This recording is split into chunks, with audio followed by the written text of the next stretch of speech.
ದೇವಿ ಕೂಡ ನಾನು ಒಂಟಿ ಅಂತ ಹೇಳಿದ್ರು ಮೊನ್ನೆ ಸ್ಪೀಚ್.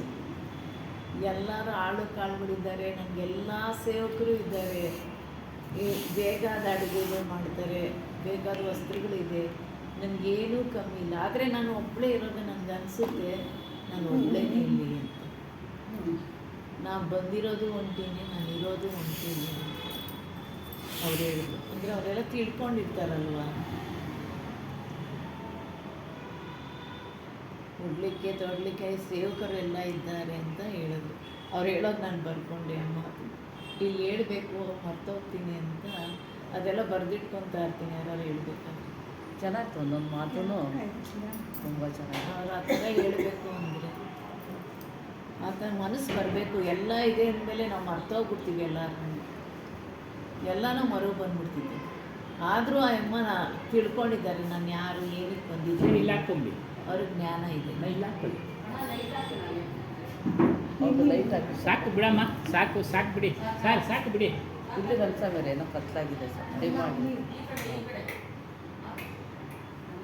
ನಾವು ಒಂದು ಮಾತು ಒಬ್ಬರನ್ನ ಅಂದ್ರೆ ನಮಗೆ ಕರ್ಮ ಬರುತ್ತೆ ಅನ್ನೋ ಹಂಗಿದ್ರೆ ಆ ಹೊರೆನ ನಾವು ಯಾಕೆ ಹೊರಬೇಕು?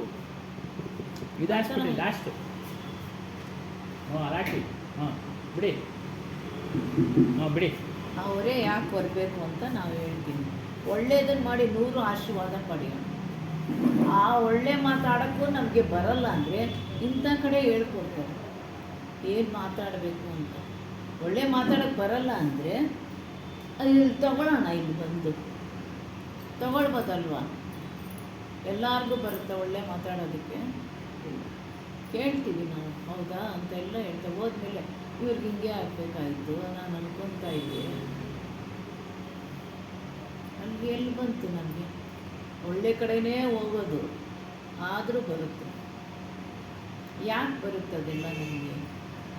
ಒಂದು ಹಂಸಕ್ಕೆ ತುಂಬ ಚೆನ್ನಾಗಿರ್ತದೆ ಪಾದಗಳು, ಕೊಕ್ಕೋದು, ಕೂಗೋದು ಎಲ್ಲರಿಗೂ ಇಷ್ಟ ಆಗೋದು. ಹಂಸ ಅದು ಸರೋವರದಲ್ಲಿ ತೇಲಾಡ್ಕೊಂಡು ಇತ್ತು, ಅದು ಎಲ್ಲರೂ ಇಷ್ಟಪಡೋರು ಅದನ್ನು.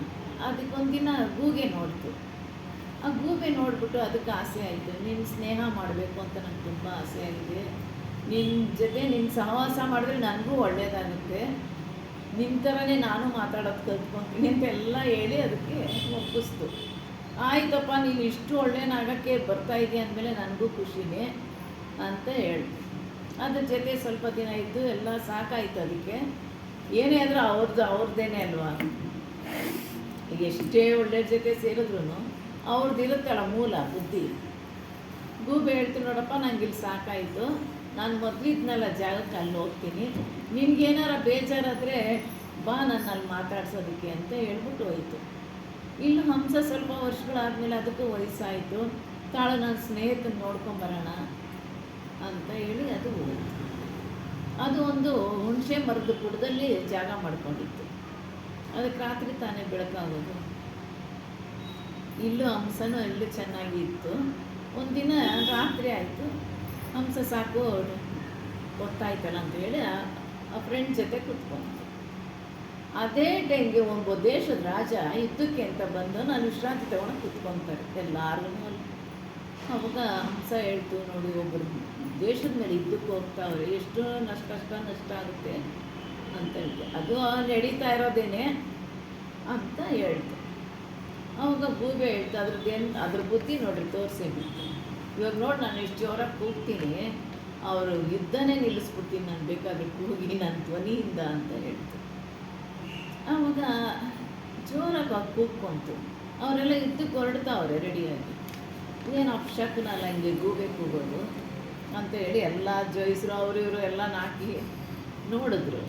ಆದರೆ ಒಬ್ರು ಹೇಳಿದ್ರು ಬ್ರಾಹ್ಮಣರು, ಇವಾಗ ಒಳ್ಳೆ ಟೈಮು, ಹೋಗೋಣ, ಯಾವುದೋ ಪಕ್ಷಿ ಹಿಂಗೆ ಬೇರೆಯವ್ರು ಯಾರೋ ಬೇಕು ಅಂತ ಮಾಡಿರ್ತಾರೆ, ಅದಕ್ಕೂ ಇದಕ್ಕೂ ಸಂಬಂಧ ಇಲ್ಲ ಅಂತ ಹೇಳ್ತಾರೆ. ಹೇಳಿ ಯುದ್ಧಕ್ಕೆ ಹೋಗ್ಬಿಡ್ತಾರೆ. ಆವಾಗ ರಾಜನ ಕೋಪ ಬರುತ್ತೆ, ಯಾರೋ ಬೇಕು ಅಂತ ಮಾಡೋರು ಅಂದರೆ ಅವ್ನಿಗೆ ಶಬ್ದವೇದಿ ಗೊತ್ತಿರುತ್ತೆ ರಾಜನ. ಆ ಶಬ್ದ ಎಲ್ಲಿಂದ ಬಂದಿರುತ್ತೆ ಅಲ್ಲಿಗೆ ಹೊಡೆಯುವಂಥ ಬುದ್ಧಿ ಇರುತ್ತೆ, ಜ್ಞಾನ ಇರುತ್ತೆ. ಆವಾಗ ಆ ಬಾಣದಿಂದ ಹೊಡಿತಾನೆ. ಹಂಸ ಅಲ್ಲಿ ಕೂತಿರುತ್ತಲ್ಲ ಪಕ್ಕದಲ್ಲಿ, ಅದಕ್ಕೆ ಏಟ್ ಬೀಳುತ್ತೆ. ಇದರಿಂದ ಏನು ಅಂದರೆ ಎಂಥೋ ಸ್ನೇಹ ಮಾಡ್ಬೇಕು ನಾವು ಅಂತ. ಹಂಸ ಇಲ್ಲಿ, ಗೂಬೆ ಇಲ್ಲಿ. ಕೊನೆಯಲ್ಲಿ ಅದು ಹೇಳ್ತಾರೆ, ಸ್ನೇಹ ಮಾಡಬೇಕಾದ್ರೂ ನೋಡಿ ಮಾಡಬೇಕು ಅಂತ. ಉತ್ತಮ ಸಂಘ ಮಾಡಿ, ಇದೇ ಉತ್ತಮ ಸಂಘ.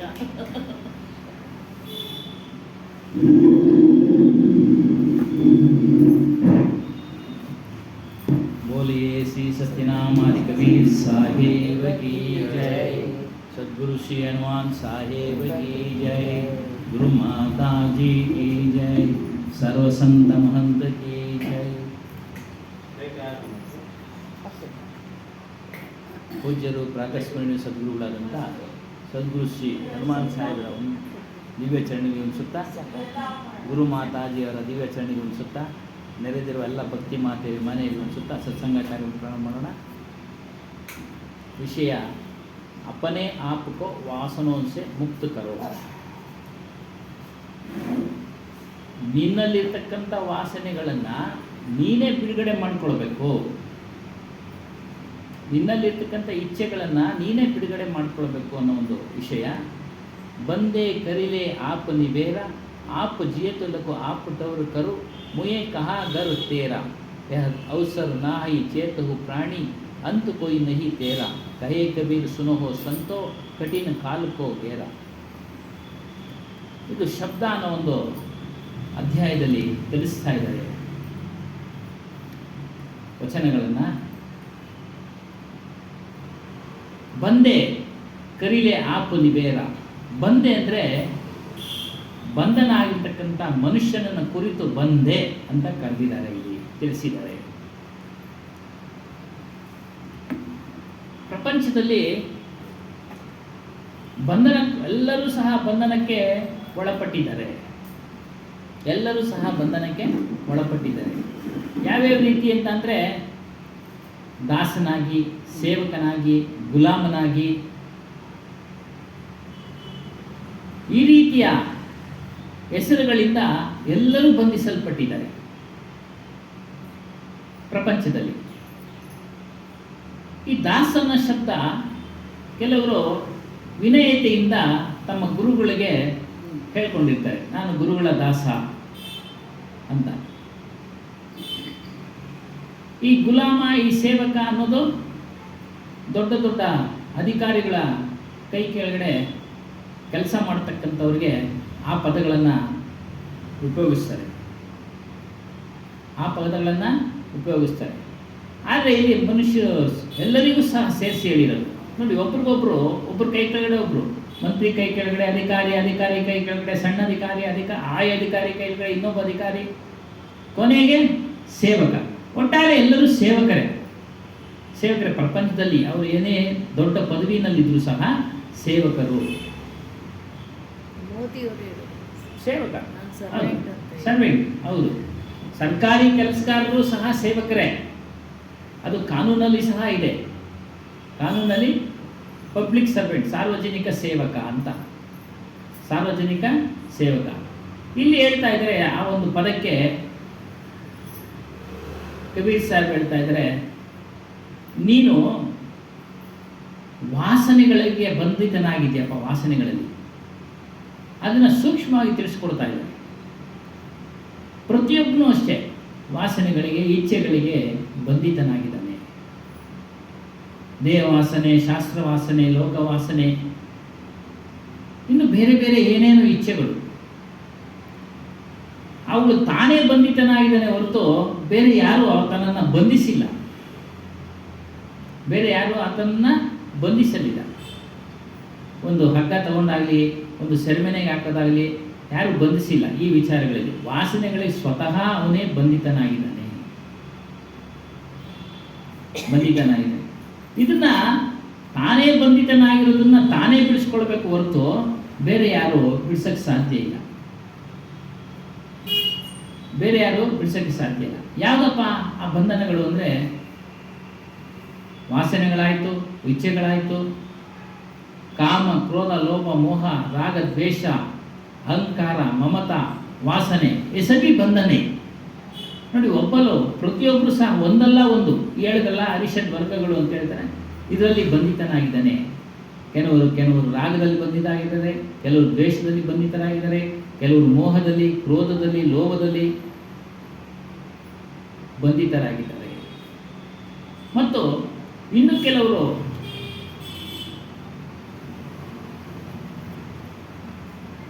ಅಮಾಯಕರಿಗೆ ಮೋಸ ಮಾಡೋ ವಿಚಾರವನ್ನೇ ಎಣಿಸ್ತಾ ಅದರಲ್ಲಿ ಅವರು ಬಂಧಿತರಾಗಿದ್ದಾರೆ. ಅಂದರೆ ಇವಾಗ ಪೇಪರ್ನಲ್ಲಿ ಓದ್ತಾ ಇದ್ದೆ, ಹಿರಿಯರ ಸ್ವತ್ತನ್ನು ಮತ್ತು ಅಮಾಯಕರ ಸ್ವತ್ತನ್ನು ಲಪ್ಟಾಯಿಸೋದಕ್ಕೆ ಅವರು ಅದೇ ಯೋಚನೆಯಲ್ಲಿ ಇರ್ತಾರೆ, ಏನು ಹೇಗೆ ಹೊಡೆಯೋಣ ಅಂತ. ಅವ್ರಿಗೆ ಗೊತ್ತಿಲ್ಲ ಇದು ನಮ್ಮನ್ನು ಬಂಧನಕ್ಕೆ ತೊಳ್ಳುತ್ತೆ ಅಂತ. ಅದೇ ವಾಸನೆ. ಇದಕ್ಕೆಲ್ಲ ಕಾರಣ ಏನು ಅಂತಂದರೆ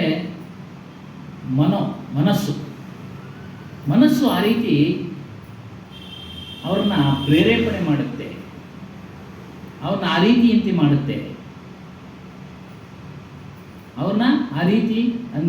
ಮಾಡುತ್ತೆ, ಇದೆಲ್ಲ ಮನಸ್ಸಿನ ಬಂಧನಗಳು. ಅದನ್ನು ಮಾಡ್ಕೊಂಡಿರೋ ನಾನು ಮನುಷ್ಯನೇ, ಬೇರೆ ಯಾರೂ ಮಾಡಿಲ್ಲ. ಅವನೇ ಮಾಡಿಕೊಂಡಿದ್ದಾನೆ ಎಲ್ಲ ಬಂಧನಗಳನ್ನು. ಪರಿವಾರದ ಮೇಲೆ ಮೋಹ, ಅದೇ ಇನ್ನೊಂದು ಪರಿವಾರದ ಮೇಲೆ ದ್ವೇಷ ಮತ್ತು ಬಯಕೆಗಳು, ಕ್ರೋಧ, ಇವೆಲ್ಲ ಇವನೇ. ಇದರಿಂದ ಅವನ ಜೀವನ ನಾಶ ಆಗುತ್ತೆ ಹೊರತು ಅವನು ತನ್ನ ಸ್ವರೂಪವನ್ನು ತಿಳಿಯೋಕ್ಕೆ ಸಾಧ್ಯ ಇಲ್ಲ.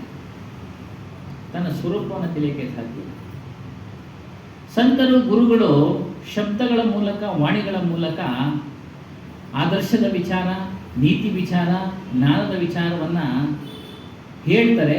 ಅದು ಅವ್ರಿಗೆ ಪ್ರೇರಣೆ ಕೊಡ್ತಾರೆ ಅಷ್ಟೇ, ಈ ರೀತಿ ಮಾಡಬಾರ್ದು ಅಂತ. ಕವಿತ್ ಸಾಹೇಬರು ಅಷ್ಟೇ, ಎಲ್ಲ ವಿಚಾರಗಳನ್ನ ನಮಗೆ ಪ್ರೇರಣೆ ಕೊಟ್ಟರು. ನೋಡಪ್ಪ, ಈ ರೀತಿ ಇದೆ, ದುಃಖಕ್ಕೆ ಕಾರಣವಾಗಿದೆ, ಇವುಗಳನ್ನೆಲ್ಲ ನೀನು ಬಿಡಬೇಕು ಅಂತ. ಆದರೆ ಬಿಡಿಸ್ಕೊಳ್ತಕ್ಕಂಥವ್ರು ವ್ಯಕ್ತಿ ಮನಸ್ಸು ಮಾಡಬೇಕು. ಗೀತೆಯಲ್ಲೂ ಸಹ ಹೇಳ್ತಾನೆ, ಏನೋ ನಿನ್ನ ಉದ್ಧಾರ ನೀನೇ ಮಾಡ್ಕೊಳ್ಬೇಕಲ್ಲ. ಯಾರು ಉದ್ಧಾರ ಮಾಡೋರು ಯಾರೂ ಇಲ್ಲ. ಉದ್ಧಾರೇದ ಆತ್ಮಾನಾತ್ಮಾನಾಂ ನಾತ್ಮನ ಮವಾಸಾದೇ ಆತ್ಮೈವ ಹ್ಯಾತ್ಯನೋ ಬಂಧುರಾತ್ಮೈವ ರಿಪುನಾತ್ಮಃ ಹೇಳ್ತಾನೆ. ತನ್ನನ್ನು ತಾನೇ ಉದ್ಧರಿಸಿಕೊಳ್ಬೇಕು, ತನ್ನನ್ನು ತಾನೇ ಅಧೋಗತಿಗೆ ಜಾರಲು ಬಿಡಬಾರದು. ಮನುಷ್ಯನು ತನಗೆ ತಾನೇ ಬಂದು ತನಗೆ ತಾನೇ ಶತ್ರು. ಹೇಳ್ತಾರಲ್ಲ, ನನ್ನ ಏಳಿಗೆಗೆ ನಾನೇ ಶಿಲ್ಪಿ ಎನ್ನ ನಾಣ್ಣುಡಿ ಇದೆ.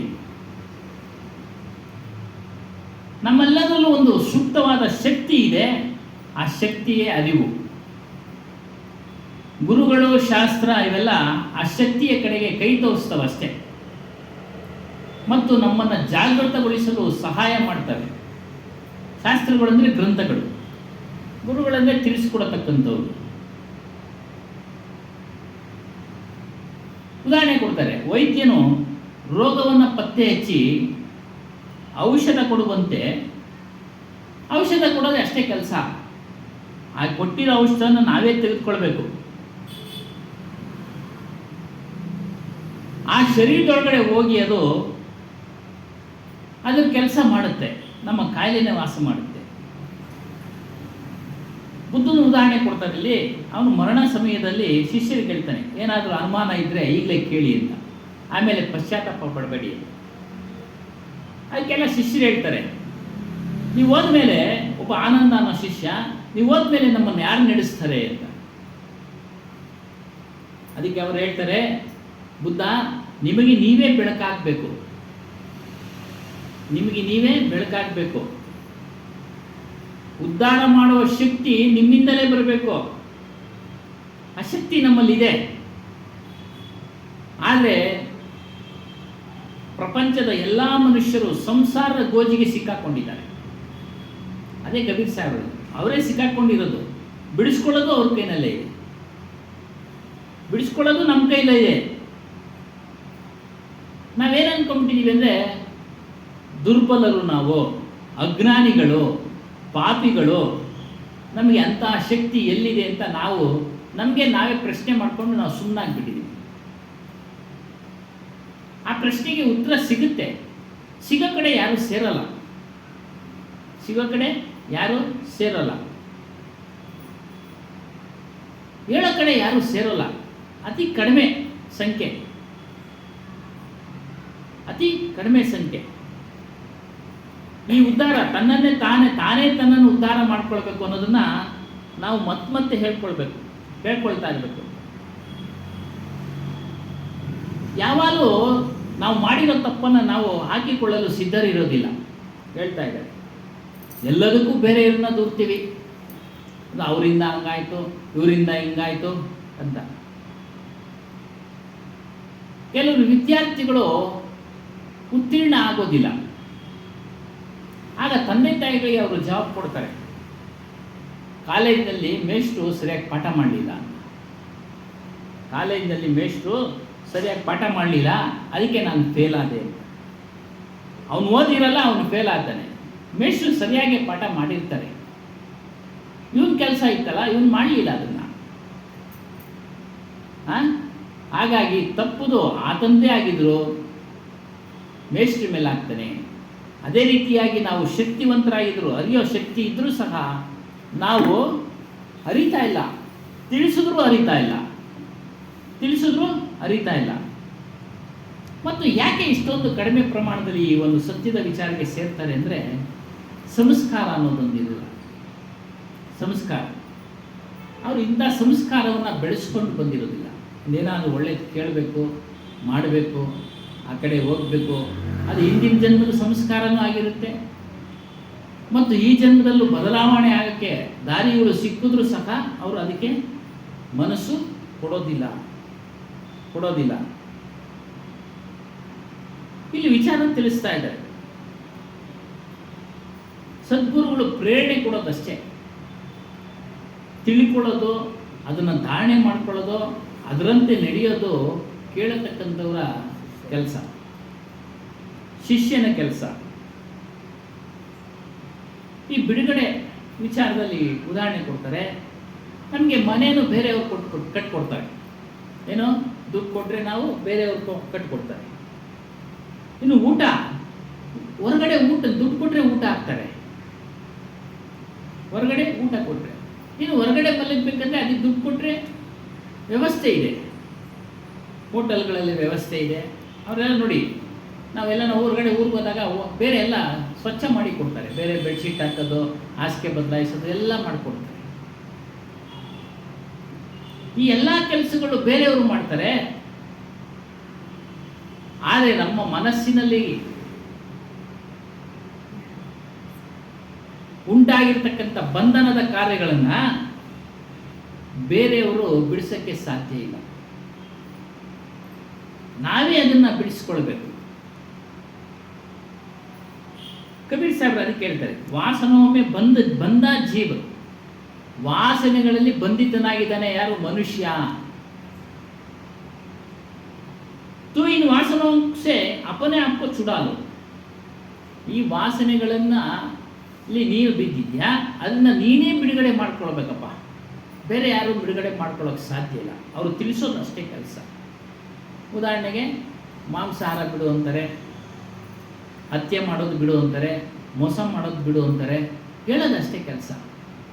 ಕೇಳಿ ಧಾರಣೆ ಮಾಡ್ಕೊಳ್ಳೋವಂಥದ್ದು ಶಿಷ್ಯರ ಕೆಲಸ, ಹೇಳುವಂಥರ ಕೆಲಸ. ಇಲ್ಲೊಂದು 3 ವಿಚಾರ ಹೇಳ್ತಾರೆ. ಜೀವನದಲ್ಲಿ ನೀನು ಜೀವನ ಮಾಡ್ತಾ ನಿನ್ನನ್ನು ನೀನು ನೋಡುವಂತನಾಗು. ಒಂದನೇ ಮಾತು, ಜೀವನ रहते अपने आप को देख लो.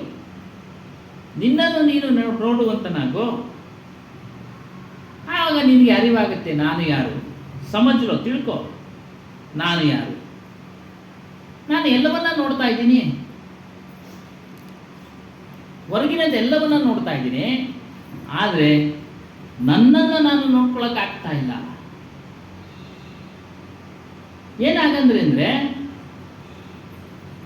ನಾನು ಎಲ್ಲ ಪ್ರಪಂಚದ ಎಲ್ಲ ವಿಚಾರಗಳನ್ನು ನೋಡ್ತೀನಿ, ಎಲ್ಲ ಸಂಗತಿಗಳನ್ನು ನೋಡ್ತೀನಿ, ತಿಳಿಯೋಕೊಳ್ಳೋಕೆ ಪ್ರಯತ್ನ ಪಡ್ತೀನಿ, ಮತ್ತು ಎಲ್ಲ ವಿದ್ಯೆಗಳನ್ನು ಕಲಿತೀನಿ. ಡಾಕ್ಟರ್ ಆಗ್ತೀನಿ, ಇಂಜಿನಿಯರ್ ಆಗ್ತೀನಿ, ಸಂಗೀತಗಾರನಾಗ್ತೀನಿ, ವಿಜ್ಞಾನಿ ಆಗ್ತೀನಿ.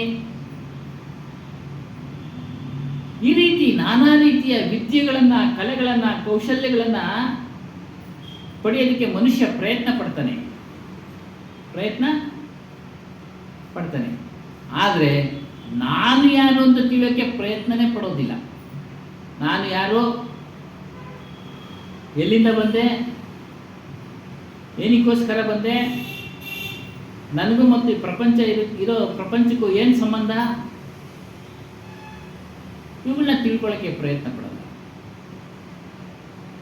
ನೋಡಿ, ಮರಣದ ಸಮಯದಲ್ಲಿ ಹೇಳ್ತಾರೆ, ಮೈ ಕೌನ್ ಹೋ और इसके समझे बिना हमारा सारा ज्ञान अंत में काम नहीं देता. ನೋಡಿ, ಏನೇನು ಮನುಷ್ಯ ಕಲ್ತನೋ ಜೀವನಾವಶ್ಯಕವಾಗಿ ಜೀವನಕ್ಕೆ ಅವಶ್ಯಕ ಬೇಕಾಗಿರೋದ್ರಿಂದ ಅದು ಬೇಕು. ಅದ್ರ ಜೊತೆಯಲ್ಲೇ ಅದೇ ಹೇಳಿದ್ರಲ್ಲ, ಜೀವನದಲ್ಲಿ ಇರೋ ಹಾಗೇನೆ ತಿಳ್ಕೊಂತ ಅವ್ಯಾವು ಅಂತಿಮ ಸಮಯದಲ್ಲಿ ಕೆಲಸಕ್ಕೆ ಬರಲ್ಲ, ತಾತ್ಕಾಲಿಕ. ದೇಹ ಇರೋವರೆಗೂ ಅದು ಪೋಷಣೆಗೆ ಬೇಕು, ಬೇರೆ ಬೇರೆ ಕೆಲಸ ಕಾರ್ಯಗಳು. ಈಗ ಒಂದು ಉದಾಹರಣೆ ಕೊಟ್ಟರಲ್ಲ, ಮಹಾರಾಣಿಯವರು, ಮೈಸೂರು ಮಹಾರಾಣಿಯವರು ಶ್ರೀಮತಿ ಪ್ರಮೋದಾ ದೇವಿಯವರು ಅಷ್ಟೆಲ್ಲ ಆಳು ಕಾಳುಗಳಿದ್ರೂ ಸಹ ನಾನು ಒಂಟಿ ಅಂತ ಹೇಳ್ಕೊಂಡ್ರು. ಹೌದು, ಎಲ್ಲರೂ ಅವ್ರವ್ರು ಒಂಟಿನೇ. ಯಾಕೆ? ಎಷ್ಟೇ ಆಳು ಕಾಳುಗಳಿದ್ರೂ ಸಹ ನಮ್ಗೆ ಹೊರಗಿನ ಕೆಲಸಗಳನ್ನು ಮಾಡಿಕೊಡ್ಬೋದು ಹೊರತು ನಮ್ಮ ಒಳಗಡೆ ಇರ್ತಕ್ಕಂಥ ಕಲ್ಮಶಗಳನ್ನು, ಕಾಮ, ಕ್ರೋಧ, ಲೋಭ, ಮೋಹ, ಮತ್ಸಾರಗಳನ್ನು ದೂರ ಮಾಡಲಿಕ್ಕೆ ಅವ್ರಿಗೆ ಆಗೋದಿಲ್ಲ. ನಾವೇ ದೂರ ಮಾಡ್ಕೊಳ್ಬೇಕು. ಏನೆಲ್ಲ ವಿದ್ಯೆ ಕಲಿತರೂ ಸಹ, ಅದೇ ರೀತಿಯ ಏನೆಲ್ಲ ವಿದ್ಯೆ ಕಲಿಸಿದ್ರು ಸಹ ಮನುಷ್ಯನು ನಮಗೆ ಕೊನೆಗಾಲದಲ್ಲಿ, ನಮ್ಮ ಮರಣದ ಸಮಯದಲ್ಲಿ ಶಾಂತಿಯನ್ನು ಕೊಡೋದಿಲ್ಲ ಅವು. ಬಾಲ್ಯದಿಂದ ಹಿಡಿದು ವೃದ್ಧಾಪ್ಯದವರೆಗೂ ಅದು ಇದು ಕೆಲಸ ಕಾರ್ಯಗಳಲ್ಲಿ ತೊಡಗಿದ ಮನುಷ್ಯ ವೃದ್ಧಾಪ್ಯದಲ್ಲಿ ಹತಾಶೆಯಿಂದ ಇರ್ತಾನೆ. ಹತಾಶೆನೇ ಆ ಮಹಾರಾಣಿಯವ್ರಿಗೆ, ನಾನು ಒಂಟಿ, ಹತಾಶೆ. ಹಾಗಾಗಿ ಅವೆಲ್ಲ ಶಾಂತಿ ಕೊಡೋದಿಲ್ಲ. ಶಾಂತಿ ಕೊಡೋದು ಯಾವುದು ಅಂದರೆ ನಮ್ಮ ಸ್ವರೂಪ.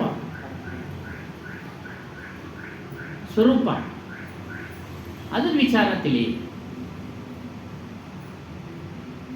ಮತ್ತು ಇಲ್ಲಿ 2 ರೀತಿ ಹೇಳ್ತಾರೆ.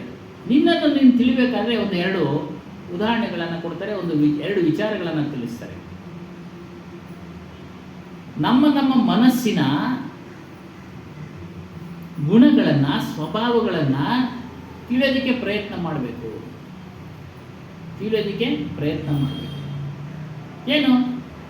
ಏನೋ ಒಂದು ಮಾತು ಅಂದಿರ್ತೀವಿ ಯಾರಿಗೋ, ಇನ್ನೊಬ್ರು ನೀನು ಇಂಥ ಮಾತಾಡಿದೆ ಅಂತ ಹೇಳಿದಾಗ ಅದನ್ನು ತಿದ್ದುಕೊಳ್ಳೋ ಒಂದು ತಾಳ್ಮೆ, ಸಂಯಮ, ಅರಿವು ಇರಬೇಕು. ಅದೇ ಹೇಳ್ತಾರೆ, ಸ್ವಭಾವಕ್ಕೂ ಸಂಜಾನ, ಮನಸ್ಸಿನ ಸ್ವಭಾವಗಳನ್ನು ತಿಳಿದುಕೊಳ್ಳಲು ಪ್ರಯತ್ನ ಮಾಡು ಮತ್ತು ಅದನ್ನು ಸುಧಾರಣೆ ಮಾಡಿಕೊಳ್ಳೋದು. ಇವಾಗ ಹೇಳಿದ್ವಲ್ಲ, ಏನೋ ಒಂದು ಅಂದಿರ್ತೀವಿ, ಯಾರೋ ಹೇಳ್ತಾರೆ ನೀನು ಅಂದಿದ್ದು ತಪ್ಪು ಅಂತ, ನಾವು ಅದನ್ನು ಮನವರಿಕೆ ಮಾಡ್ಕೊಳ್ಳೋ. ನಾನು ಆ ರೀತಿ ಇಲ್ಲ ಅಂತ ಹೇಳಿ ವಾದಿಸೋರೇ ಜಾಸ್ತಿ. ಯಾವಾಗ ನಾವು ನಾವು ಮರೆತು ಮಾತಿನ ಒಂದು ಇದರಲ್ಲಿ ಅಂದುಬಿಟ್ಟಿರ್ತೀವಿ, ನಮಗೆ ಗೊತ್ತಿರೋದಿಲ್ಲ. ಶೋಭನಲ್ಲಿ ಹರಿತವಾಗಿ ಮಾತುಗಳು ಆಡ್ತಾ ಇರ್ಬೇಕಾದ್ರೆ ಬಂದ್ಬಿಡುತ್ತೆ. ಅದನ್ನು ನಾವು ನೆಕ್ಸ್ಟ್ ಟೈಮ್ ಅದನ್ನು ಸುಧಾರಣೆ ಮಾಡ್ಕೊಳ್ಬೇಕು. ನಾನು ಈ ರೀತಿ ಅನ್ನಬಾರ್ದಾಗಿತ್ತು, ಅಂದ್ಬಿಟ್ಟೆ. ಅದಕ್ಕೆ ಹೇಳಿದ್ರು, ಸ್ವಭಾವಕ್ಕೂ ಸಂಜಾನ, ಮನಸ್ಸಿನ ಸ್ವಭಾವಗಳನ್ನು ತಿಳಿಯುವಂತನಾಗಿ. ಹಾಗೇನಾದರೂ ತಪ್ಪುಗಳಾದಾಗ ಅದನ್ನು ಸುಧಾರಣೆ ಮಾಡ್ಕೊ, ಮತ್ತೆ ಆ ತಪ್ಪುಗಳು ಮರುಕಳಿಸಬಾರ್ದು. ಯಾವಾಗ ಇದನ್ನು ನಾವು ಮಾಡ್ತಾ ಇರ್ತೀವೋ ಆಗ ನಾವು ನಮ್ಮ ಚೇತನ ಸ್ವರೂಪಕ್ಕೆ ಹತ್ರ ಆಗ್ತಾ ಇರ್ತೀವಿ. ಅದರ ಅರಿವು ಆಗ್ತಾ ಇರುತ್ತೆ. ಆ ಚೇತನ ಸ್ವರೂಪ ಹೇಗಿದೆ ಅಂತಂದರೆ, ಎಲ್ಲ ರೀತಿಯ ಜಡದೃಶ್ಯಗಳಿಗೆ ಬೇರೆಯಾಗಿದೆ ಅದು. ನೋಡಿ, ಅತಿ ಇಂಪಾರ್ಟೆಂಟ್ ಇದು. ಎಲ್ಲ ರೀತಿಯ ಜಡ ದೃಶ್ಯಗಳಿಗೆ ಬೇರೆಯಾಗಿದೆ. ಊಟ ಮಾಡೋ ಪದಾರ್ಥ ಜಡ ದೃಶ್ಯ, ಅದು ನಮಗೆ ಶಕ್ತಿ ಕೊಡುತ್ತೆ ಓಡಾಡೋದಕ್ಕೆ, ಆದರೂ ಜಡವೇ ಅದು. ಅದರಲ್ಲಿ ಚೈತನ್ಯ ಇಲ್ಲ, ಚೈತನ್ಯ ಇದಿಲ್ಲ. ಅನ್ನದ ಶಕ್ತಿ ಕೊಡುತ್ತೆ, ಆದರೆ ನನ್ನನ್ನು ನಾನು ತಿಳಿಯೋ ಒಂದು ಶಕ್ತಿ ಇರೋದು ನಮ್ಮ ಅರಿವಿಗೆ, ನಮ್ಮ ಮನಸ್ಸಿಗೆ, ನಮ್ಮ ಬುದ್ಧಿಗೆ. ಈ ರೀತಿ ಎಲ್ಲ ಜಡ ದೃಶ್ಯಗಳಿಗೂ ಬೇರೆ ಇದೆ. ಬೆಂಕಿಗೆ ಬೇರೆ, ಗಾಳಿಗೆ ಬೇರೆ, ಭೂಮಿಗೆ ಬೇರೆ, ನನ್ನ ಶರೀರಕ್ಕೆ ಬೇರೆ ಇದೆ, ನನ್ನ ಇಂದ್ರಿಯಗಳಿಗೆ ಬೇರೆ ಇದೆ, ನನ್ನ ಮನಸ್ಸಿಗೆ ಬೇರೆ ಇದೆ, ನನ್ನ ಬುದ್ಧಿಗೆ ಬೇರೆ ಇದೆ ನಮ್ಮ ಸ್ವರೂಪ.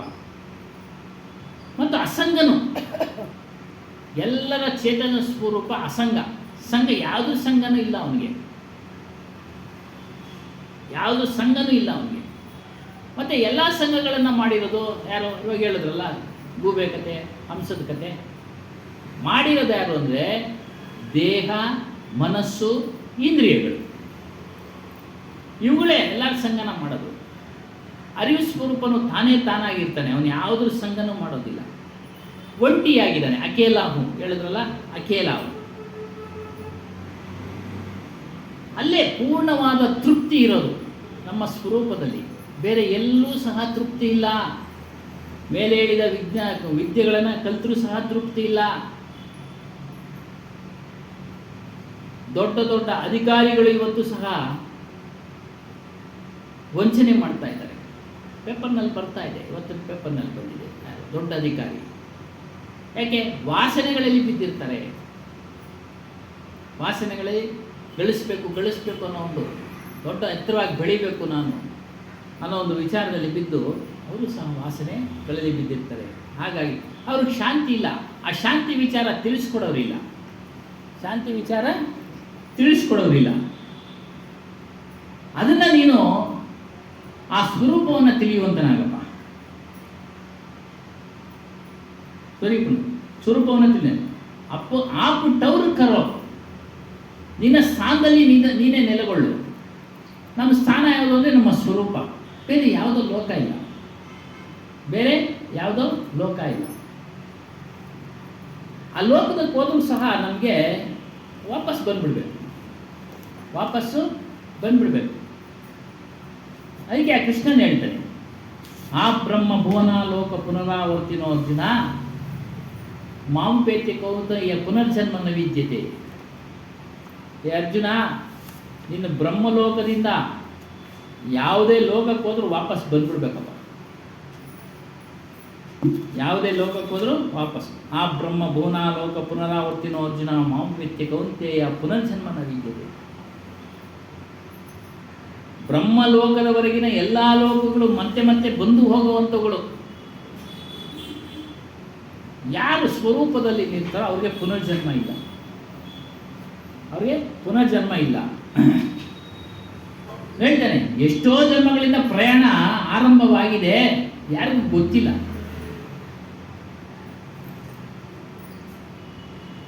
ನಮ್ಮ ಪ್ರಯಾಣ ನಮ್ಮ ದೇಹಗಳಲ್ಲಿ ನಾವು ಮಾಡ್ಕೊಂಡು ಬಂದಿದ್ದೀವಿ. ಅದಕ್ಕೆ ಸ್ಥಳ ಕಾಲಗಳನ್ನು ನಿಶ್ಚಯ ಮಾಡೋದು ಅಸಾಧ್ಯ. ಅದೇ ಹಿಂದಿನ ಜನ್ಮದಲ್ಲಿ ಏನಾಗಿದ್ವೋ, ಎಲ್ಲಿ ಹುಟ್ಟಿದ್ವೋ, ಎಲ್ಲಿ ಬೆಳೆದಿದ್ವೋ, ಅದನ್ನೆಲ್ಲ ಇದೇ ಜಾಗದಲ್ಲಿ ನಾನು ಹುಟ್ಟಿದ್ದೆ ಅಂತ ಹೇಳೋದು ನಿಶ್ಚಯ ಮಾಡೋದು ಅಸಾಧ್ಯ.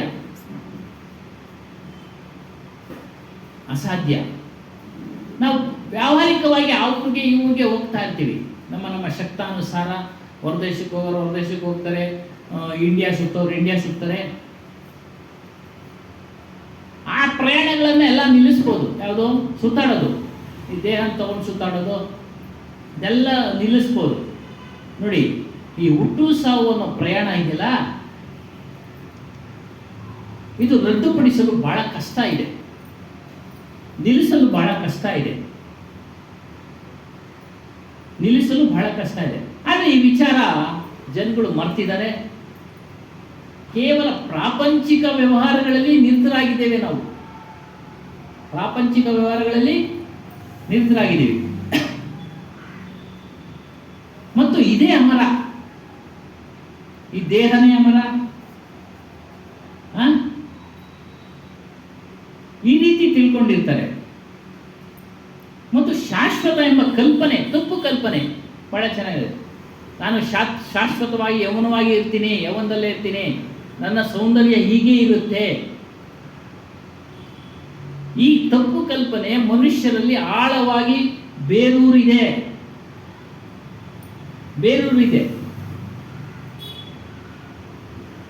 ಈ ರೀತಿಯಾಗಿ ತಿಳ್ಕೊಂಡಿರೋದ್ರಿಂದನೇ ನಮಗೆ ನಮ್ಮ ಸ್ವರೂಪದ ಪರಿಚಯ, ಮನುಷ್ಯರಿಗೆ ಸ್ವರೂಪದ ಪರಿಚಯ ಆಗ್ತಾ ಇಲ್ಲ, ಶಾಂತಿ ಸಿಗ್ತಾ ಇಲ್ಲ. ಶಾಂತಿ ಸಿಗ್ತಾ ಇಲ್ಲ. ಈ ಜೀವನ ಮರಣ ಚಕ್ರದಲ್ಲಿ ತಪ್ಪಿಸ್ಕೊಳ್ಬೇಕಾದ್ರೆ ಭಗವಂತನನ್ನ ತಿಳಿಬೇಕು ಅಂತ ಹೇಳ್ತಾರೆ. ಭಗವಂತ ಯಾರು ಅಂದರೆ ಕಬೀರ್ ಸಾಹೇಬ್ ಪ್ರಕಾರ ನಿನ್ನ ಸ್ವರೂಪನ, ನಿನ್ನ ಸ್ವರೂಪ, ಆ ಸ್ವರೂಪನೇ ಭಗವಂತ. ಅದನ್ನ ನೀನು ತಿಳಿ, ಅದನ್ನ ನೀನು ತಿಳಿ. ಅದನ್ನು ತಿಳಿದ್ರೆ ಮಾತ್ರ ನಿನಗೆ ಬಿಡುಗಡೆ, ಮುಕ್ತಿ, ಮೋಕ್ಷ ಅಂತ ಶ್ರೀಕೃಷ್ಣ ಕೂಡ ಹೇಳಿದರು. ಶ್ರೀಕೃಷ್ಣನು ಹೇಳಿದರು, ನಾಸತೋ ವಿದ್ಯತೆ ಬಹೋ ನಭಾವೋ ವಿದ್ಯತೆ ಸತಃ ವಯೋರೋಪಿ ದೃಷ್ಟಾಂತೋಸ್ತ್ವನ ಯೇ ಸತ್ವದರ್ಶಿಭಿ. ನಿಜವಾಗಿ ಇರುವುದು ಆತ್ಮ ಮಾತ್ರ. ನಾನು ಇದೇನೆ ಎಂಬ ಯಾವ ಜ್ಞಾನವಿದೆಯೋ ಆ ಜ್ಞಾನದಲ್ಲಿ ಇದೇನೆ ಎಂಬ ಸತ್ಯ. ದೇಹ ಹೋದ ಮೇಲೂ ಇರುವಂಥದ್ದು. ಇದನ್ನು ಬಿಟ್ಟು ನಾವು ಅನುಭವಿಸುವ ದೇಹವಾಗಲಿ ಪ್ರಪಂಚವಾಗಲಿ ಎಲ್ಲವೂ ಅಶಾಶ್ವತವಾದದ್ದು. ನೋಡಿ, ಇವರೇ ಹೇಳ್ತೀನಿ ಕೃಷ್ಣ, ಈ ಸತ್ಯ ಎಲ್ಲರ ಅನುಭವಕ್ಕೆ ಬರುವುದು ಕಷ್ಟ. ಆದರೆ ಆತ್ಮ ಸಾಕ್ಷಾತ್ಕಾರ ಆದಮೇಲೆ ಸ್ಪಷ್ಟವಾಗ್ತಿದೆ. ಅಂದರೆ ತಿಳಿಯೋಕ್ಕೆ ಪ್ರಯತ್ನ ಪಡಬೇಕು. ಪ್ರಯತ್ನ ಅಂದರೆ ಸಾಧನೆಗಳನ್ನ ಮಾಡಬೇಕು, ಸತ್ಸಂಗವನ್ನು ಮಾಡಬೇಕು. ಸಾಧನೆಯೇ ಕೈಗೊಂಡಿಲ್ಲ ನಾವು. ಸಾಧನೆ ಇಲ್ಲಿ ತಿಳಿಸ್ತಾರೆ. ಮನಸ್ಸಿನ, ಅದೇ ಹೇಳಿದ್ರು, ಮನಸ್ಸಿನ ನಿಗ್ರಹ ಮಾಡೋ, ವಾಸನೆಗಳನ್ನು ದೂರ ಮಾಡ್ಕೋ.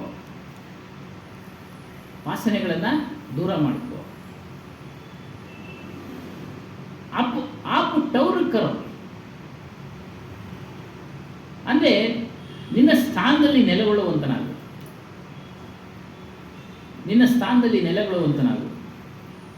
ಪ್ರಪಂಚದಲ್ಲಿ ಎಲ್ಲರೂ ಸಹ ಅವರವರು ಕ್ಷೇತ್ರದಲ್ಲಿ ಕಾಯಂ ಆಗಕ್ಕೆ, ಸ್ಥಾನ ಭದ್ರ ಮಾಡ್ಕೊಳ್ಳೋಕ್ಕೆ ಪ್ರಯತ್ನ ಪಡ್ತಾರೆ. ನೌಕರಿ ಕೆಲಸದಲ್ಲಿ ನೋಡಿ, ಸರ್ಕಾರಿ ಕೆಲಸದಲ್ಲಿ 2.5 ವರ್ಷ ಪ್ರೊಬೇಷನರಿ ಪೀರಿಯಡ್ ಅಂತ ಇರುತ್ತೆ, ತಾತ್ಕಾಲಿಕ.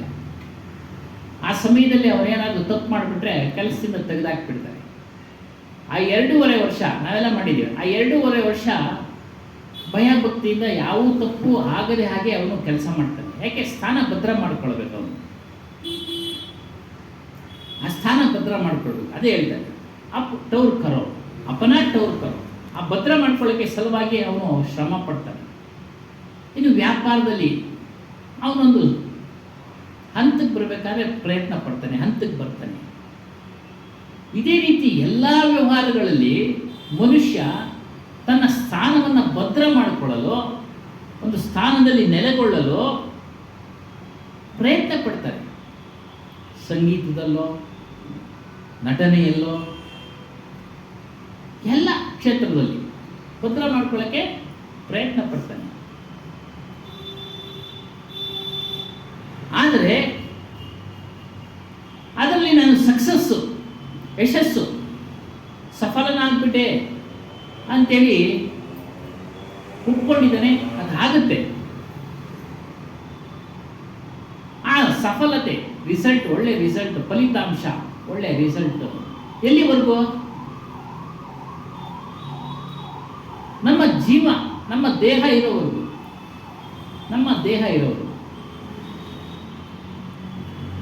ಕೆಲವರು ಅದನ್ನೂ ಸಹ ಮಾಡೋದಿಲ್ಲ, ಬೇಜವಾಬ್ದಾರಿಯಿಂದ ವರ್ತಿಸ್ತಾರೆ.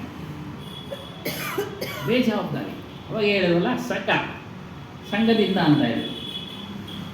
ಮೊನ್ನೆ ಪೇಪರ್ನಲ್ಲಿ ಬಂದಿತ್ತು, ಒಬ್ಬ ವ್ಯಕ್ತಿ ಮಧ್ಯಮ ವಯಸ್ಸಿನವನು, ಒಂದು 35 ವರ್ಷದವನು, ಮದುವೆ ಆಗಿದೆ, ಒಂದು ಮಗು ಇದೆ. ಅವನು ಮದ್ಯಪಾನ ಮಾಡೋರ ಸಂಘ ಸೇರಿದ, ಅದನ್ನ ಅಭ್ಯಾಸನೂ ಮಾಡ್ಕೊಂಡಿದ್ದ, ತಿಂಗಳಿಗೋ ಪ್ರತಿದಿನ ಯಾವಾಗ. ಏನಾಯಿತು ಅಂತಂದರೆ, ಪಾರ್ಟಿ ಮಾಡಿ ಎಲ್ಲರೂ ಸೇರಿ ಮದ್ಯಪಾನ ಮಾಡೋದಕ್ಕೆ ಪಾರ್ಟಿ, ಒಂದು 3-4 ಜನ. ವಾಶ್ರೂಮ್ಗೆ ಹೋದ, ಅಲ್ಲೇ ಸತ್ತೋದ. ಏನಾಯ್ತೋ ಏನೋ ನೋಡಿ, ಸಫಲನಾಗಲಿಲ್ಲ. ಕೆಲಸದಲ್ಲಿದ್ದ, ಸಫಲನಾಗಲಿಲ್ಲ. ಇವಾಗ ಯಾರು ಅವನ ಹೆಂಡತಿ ಮಗುವಿಗೆ ಆಧಾರ? ಅದಕ್ಕೆ ಜವಾಬ್ದಾರಿ ಇರಬೇಕು ಮನುಷ್ಯನಿಗೆ. ಮೊದಲು ಪ್ರಪಂಚದಲ್ಲಿ ವ್ಯವಹಾರ, ತನ್ನ ಕುಟುಂಬವನ್ನು ಪೋಷಣೆ ಮಾಡತಕ್ಕಂಥ ಜವಾಬ್ದಾರಿ ತಂದೆ ತಾಯಿಗಳಿಗೆ ಇರಬೇಕು. ಸಣ್ಣ ಮಕ್ಕಳು ಹೇಗೆ ನಡ್ಕೊಳ್ಬೇಕು, ಹೇಗಿರಬೇಕು ಅನ್ನೋ ಜವಾಬ್ದಾರಿ ಇಲ್ಲಿರೋದೆಲ್ಲ ನಾವು ನಿಭಾಯಿಸಿದ್ದೀವಿ. ಆದರೂ ಇನ್ನೂ ನಿಭಾಯಿಸೋದಿದೆ. ದೇಹ ಇರೋವರೆಗೂ ಇರುತ್ತೆ ಜವಾಬ್ದಾರಿ. ಆಗಲೇ ಹೇಳ್ದಂಗೆ ಏನು ಮಾತನಾಡಿದ್ರೆ ನಮಗೆ ತೊಂದರೆ ಆಗುತ್ತೆ ಅನ್ನೋ ಒಂದು ವಿಚಾರವನ್ನು ನಾವು ಮಂದಟ್ಟು ಮಾಡ್ಕೊಳ್ಬೇಕು. ಸಫಲತೆ ಆಗಿದ್ದರೂ ಸಹ, ಯಶಸ್ವಿ ಆಗಿದ್ದರೂ ಸಹ ಅವೆಲ್ಲ ಯಶಸ್ಸಲ್ಲ ಮನುಷ್ಯನಿಗೆ. ಮತ್ತೆ ಇನ್ಯಾವುದು ಸಫಲತೆ ಅನ್ನೋದಂದ್ರೆ, ನನ್ನ ಸ್ವರೂಪದಲ್ಲಿ ನಾನು ನೆಲೆಗೊಳ್ಳುವ ಬಗ್ಗೆ ಹುಡುಕೋದು ಮೊದಲನೇದು.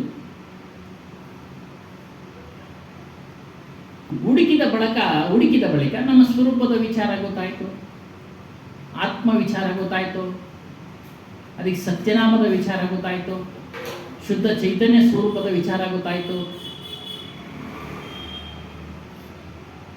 ಅಲ್ಲಿ ಹೋಗಿ ನೆಲೆ ನಿಲ್ಲೋದಕ್ಕೆ ನಾವು ಪ್ರಯತ್ನ ಮಾಡಬೇಕು.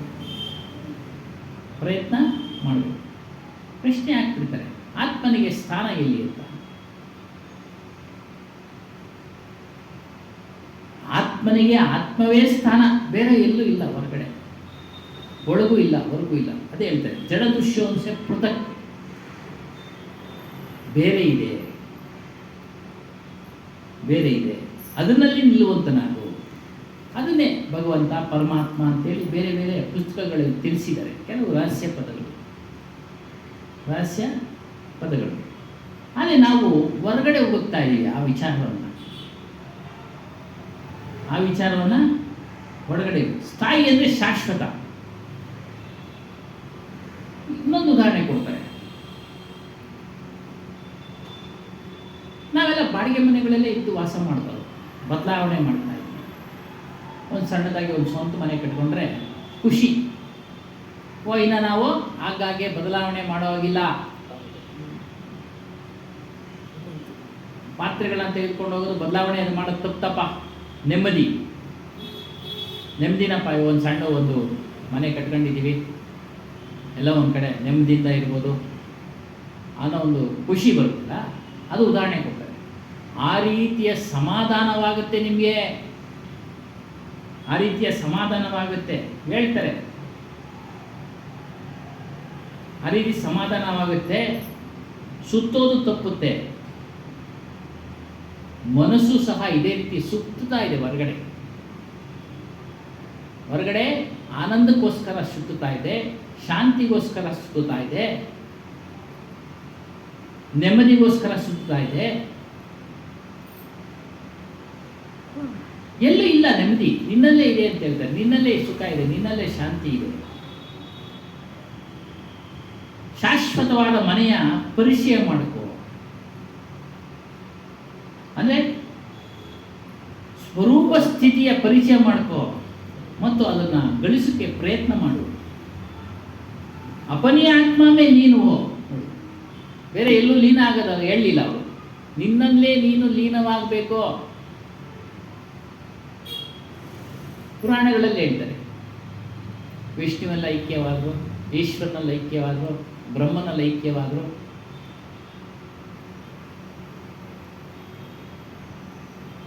ಬ್ರಹ್ಮಲೋಕಕ್ಕೆ ಹೋದ್ರು, ವೈಕುಂಠಕ್ಕೆ ಹೋದ್ರು, ಅಲ್ಲೇ ಹೇಳಿದ್ವಲ್ಲ. ಅವನು ಹೇಳಿದ್ದಾನೆ ಯಾವ ಲೋಕಕ್ಕೆ ಹೋದ್ರೂ ಸಹ ವಾಪಸ್ ಬಂದ್ಬಿಡ್ಬೇಕು ಅಂತ ಅರ್ಜುನನಿಗೆ. ನಿನ್ನಲ್ಲಿ ನೀನು ಐಕ್ಯ ಆಗೋ, ಆ ಪುಟ್ಟವರು ಕರೋ, ಅದೇ ನಿನ್ನಲ್ಲಿ ನೀನು ಐಕ್ಯ ಆಗೋ. ತುಮಾರ ಸ್ಥಾಯಿ ಜಗತ್ ತುಮಾರಿ ಅಪನಿ ಆತ್ಮ ಆಯ್ಯೆ. ನಿನ್ನ ಶಾಶ್ವತವಾದ ಮನೆ ಯಾವುದು ಅಂದರೆ ನಿನ್ನ ಆತ್ಮ, ನಿನ್ನ ಸ್ವರೂಪ, ಪರಮಾಶ್ರಯ, ಪವಿತ್ರವಾದ ಆಶ್ರಯ. ಅಂದರೆ ಕೆಡದೇ ಇಲ್ಲ, ಕೆಡೋದಿಲ್ಲ. ಅದು ಪವಿತ್ರ ಅಂದರೆ ಕೆಡೋದಿಲ್ಲ. ಪವಿತ್ರ ಅನ್ನೋದೇ ಅರ್ಥ ಅದು, ಒಳ್ಳೆಯದು. ಇನ್ನೆಲ್ಲ ಆಶ್ರಯಗಳು ಕೆಟ್ಟೋಗ್ತವೆ. ನಾನು ಸ್ವಂತ ಮನೆ ಕಟ್ಟಿಸಿ ಅದರಲ್ಲಿ ವಾಸ ಇದ್ರು ಕೂಡ ನನ್ನನ್ನು ಆಚೆಗೆ ಬಿಸಾಕ್ತಾರೆ ಮರಣ ಆದಮೇಲೆ. ಏನೋ ಈ ದೇಹನ ಎತ್ತು ಆಚೆಗೆ ಹಾಕ್ತಾರೆ. ನೀನು ದೊಡ್ಡದಾಗಿ ಬಂಗ್ಲೆ ಕಟ್ಟಿದ್ದಾನೆ ಅಂತೇಳಿ ಒಳಗಡೆ ಇಟ್ಕೊಳಲ್ಲ. ಅದಕ್ಕೆ ಹೇಳಿದ್ರು ಶಾಶ್ವತವಾದ ಮನೆ ಯಾವುದು ಅಂದರೆ ನಿನ್ನ ಸ್ವರೂಪ, ಅಲ್ಲ ನಿನ್ನ ಸ್ವರೂಪ. ಮುಯೇ ಕಹಾ ಗರ್ ತೇರಾ, मर जाने के बाद तुम्हारा घर कहाँ होगा? ಸತ್ತೋದ ಮೇಲೆ ನಿನ್ನ ಮನೆ ಎಲ್ಲಪ್ಪ ಇದೆಯೇ? ನೋಡಿ, ಇದು ಭಯ. ಇದು ತಿಳಿದೇ ಇದ್ದವ್ರಿಗೆ ಭಯ. ಸತ್ತೋದ ಮೇಲೆ ನಾನು ಎಲ್ಲೋಗ್ತೀನಿ ಅನ್ನೋ ಭಯ. ಅದಕ್ಕೆ ತಕ್ಕಂಗೆ ಈ ಪುರಾಣಗಳಲ್ಲಿ ತಿಳಿಸಿದ್ದಾರೆ. ಸ್ವರ್ಗ ನರಕ ಅಲ್ಲ, ನರಕಕ್ಕೆ ಹೋಗ್ತೀನೋ ಸ್ವರ್ಗಕ್ಕೆ ಹೋಗ್ತೀನೋ ಎಲ್ಲೋಗ್ತೀನೋ ಅನ್ನೋ ಭಯ. ಅನಿಶ್ಚಿತ, ನಿಶ್ಚಯ ಇಲ್ಲ ಎಲ್ಲೋಗಿ ನಾನು ಸೇರ್ತೀನಿ ಅಂತ. ಕಾರಣ ಇಷ್ಟೇ, ಆ ವಿಚಾರ ತಿಳಿದಿಲ್ಲ, ಸ್ವರೂಪದ ವಿಚಾರ ತಿಳಿದಿಲ್ಲ. ಸತ್ತೋದ್ಮೇಲೆ ಏನಾಗುತ್ತೆ?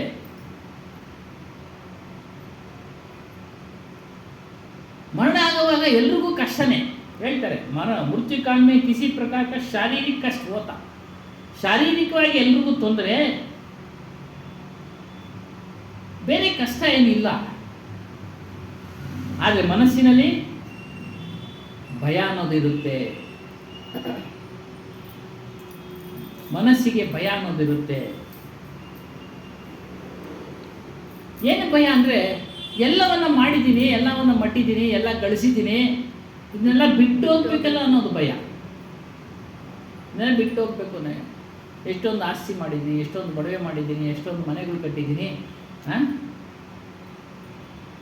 ನಾನೇನಾಗ್ತೀನಿ, ಎಲ್ಲೋಗ್ತೀನಿ ಅನ್ನೋದೊಂದು ಭಯ. ಇದೊಂದು ಭಯ.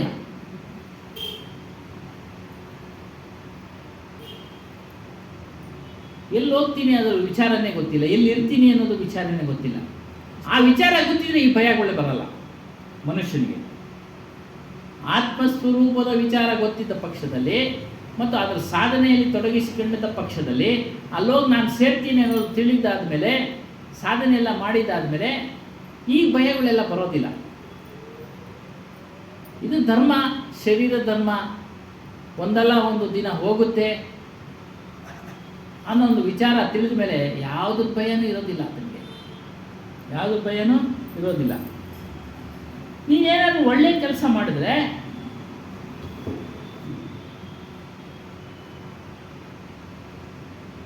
ಒಳ್ಳೆ ಜನ್ಮ ಸಿಗುತ್ತೆ. ಅಥವಾ ಸ್ವರ್ಗಲೋಕಕ್ಕೆ ಹೋಗುವಂಥ ಕೆಲಸ ಮಾಡಿದರೆ, ಯಾಗ ಯಜ್ಞಾದಿಗಳನ್ನು ಮಾಡಿದರೆ ಅದು ಸಿಗುತ್ತೆ.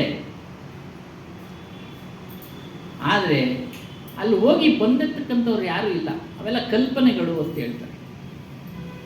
ಕಲ್ಪನೆಗಳು ಉಪನಿಷತ್ತುಗಳಲ್ಲೂ ಸಹ ತಿಳಿಸಿದೆ. ಯಾಗ ಯಜ್ಞಗಳನ್ನು ಮಾಡಿದರೆ ಸ್ವರ್ಗಲೋಕ ಸಿಗುತ್ತೆ, ಆದರೆ ಅವೆಲ್ಲ ಶಾಶ್ವತವಲ್ಲ. ಅದಕ್ಕೆ ಕಬೀರ್ ಸಾಹೇಬ್ರು ಅವೆಲ್ಲ ಕಲ್ಪನೆಗಳಪ್ಪ ಅಂದ್ಬಿಟ್ರು. ಕಾರಣ ಏನು ಅಂದರೆ, ಹೋಗಿ ಬಂದು ತಿಳಿಸತಕ್ಕಂಥವ್ರು ಯಾರೂ ಇಲ್ವಲ್ಲ, ಯಾರೂ ಇಲ್ಲ ತಿಳಿಸಿರೋರು. ಹಾಗಾಗಿ ಅವೆಲ್ಲ ಕೇವಲ ರೂಪ, ಅಂದರೆ ಕಲ್ಪನೆಗಳು. ಯಾಕೆ ಆ ಕಲ್ಪನೆಗಳನ್ನು ನಮಗೆ ತೋರಿಸಿದ್ರು ಅಂದರೆ, ಮನುಷ್ಯ ವರ್ತಮಾನದ ಜೀವನದಲ್ಲಿ ಪ್ರಾರಬ್ಧ ಕರ್ಮಾನುಸಾರ ಕಷ್ಟ ಅನುಭವಿಸಿ ಸಾಕಾಗ್ಬಿಟ್ಟಿರುತ್ತೆ ಮನುಷ್ಯನ ಮನಸ್ಸು. ಆ ಸಾಕಾಗಿರೋ ಮನಸ್ಸಿಗೆ ಸಾಂತ್ವನ ಹೇಳೋದಕ್ಕೆ, ನೋಡಪ್ಪ ಪೂಜೆ ಪುನಸ್ಕಾರಗಳು ಮಾಡು, ನಿನಗೆ ಸ್ವರ್ಗಲೋಕ ಸಿಗುತ್ತೆ, ಸಮಾಧಾನ ಮಾಡೋದಕ್ಕೆ ಆ ಮಾತುಗಳನ್ನ ಹೇಳ್ಬಿಟ್ಟು ನಮಗೆ ಅದರಲ್ಲಿ ಮೈಂಡ್ ಡೈವರ್ಟ್ ಮಾಡೋದಕ್ಕೆ, ನಮ್ಮ ಮನಸ್ಸನ್ನು ಡೈವರ್ಟ್ ಮಾಡೋದಕ್ಕೆ, ಅಂದರೆ ಬದಲಾವಣೆ ಮಾಡೋದು, ಈ ಕಷ್ಟಗಳಿಂದ ಮರೆಸೋದಕ್ಕೆ ಆ ವಿಚಾರಗಳನ್ನು ಹೇಳಿದ್ರು. ಮತ್ತು ಮುಂದಿನ ಜನ್ಮದಲ್ಲಾದ್ರೂ ಸುಖವಾಗಿರ್ತೀಯ ಅನ್ನೋ ಒಂದು ವಿಚಾರಗಳನ್ನು ಹೇಳಿದ್ರು. ಹಾಗಾಗಿನೇ ನಿನ್ನ ಮನುಷ್ಯ ಅದನ್ನೆಲ್ಲ ತಿಳಿಸ್ತಾ ಮುಂದಿನ ಜನ್ಮಗಳಲ್ಲಿ ಸುಖವಾಗಿರೋದು ಸಾಧ್ಯನೇ, ವೈಜ್ಞಾನಿಕವಾಗಿ ನೋಡಿದ್ರೆ ಸಾಧ್ಯನೇ. ಯಾಕಂದರೆ ಕೆಲವರು ಶ್ರೀಮಂತರಾಗಿ ಹುಟ್ಟಿರ್ತಾರೆ, ರಾಜರಾಗಿ ಹುಟ್ಟಿರ್ತಾರೆ, ಚಕ್ರವರ್ತಿಗಳಾಗಿ ಹುಟ್ಟಿರ್ತಾರೆ.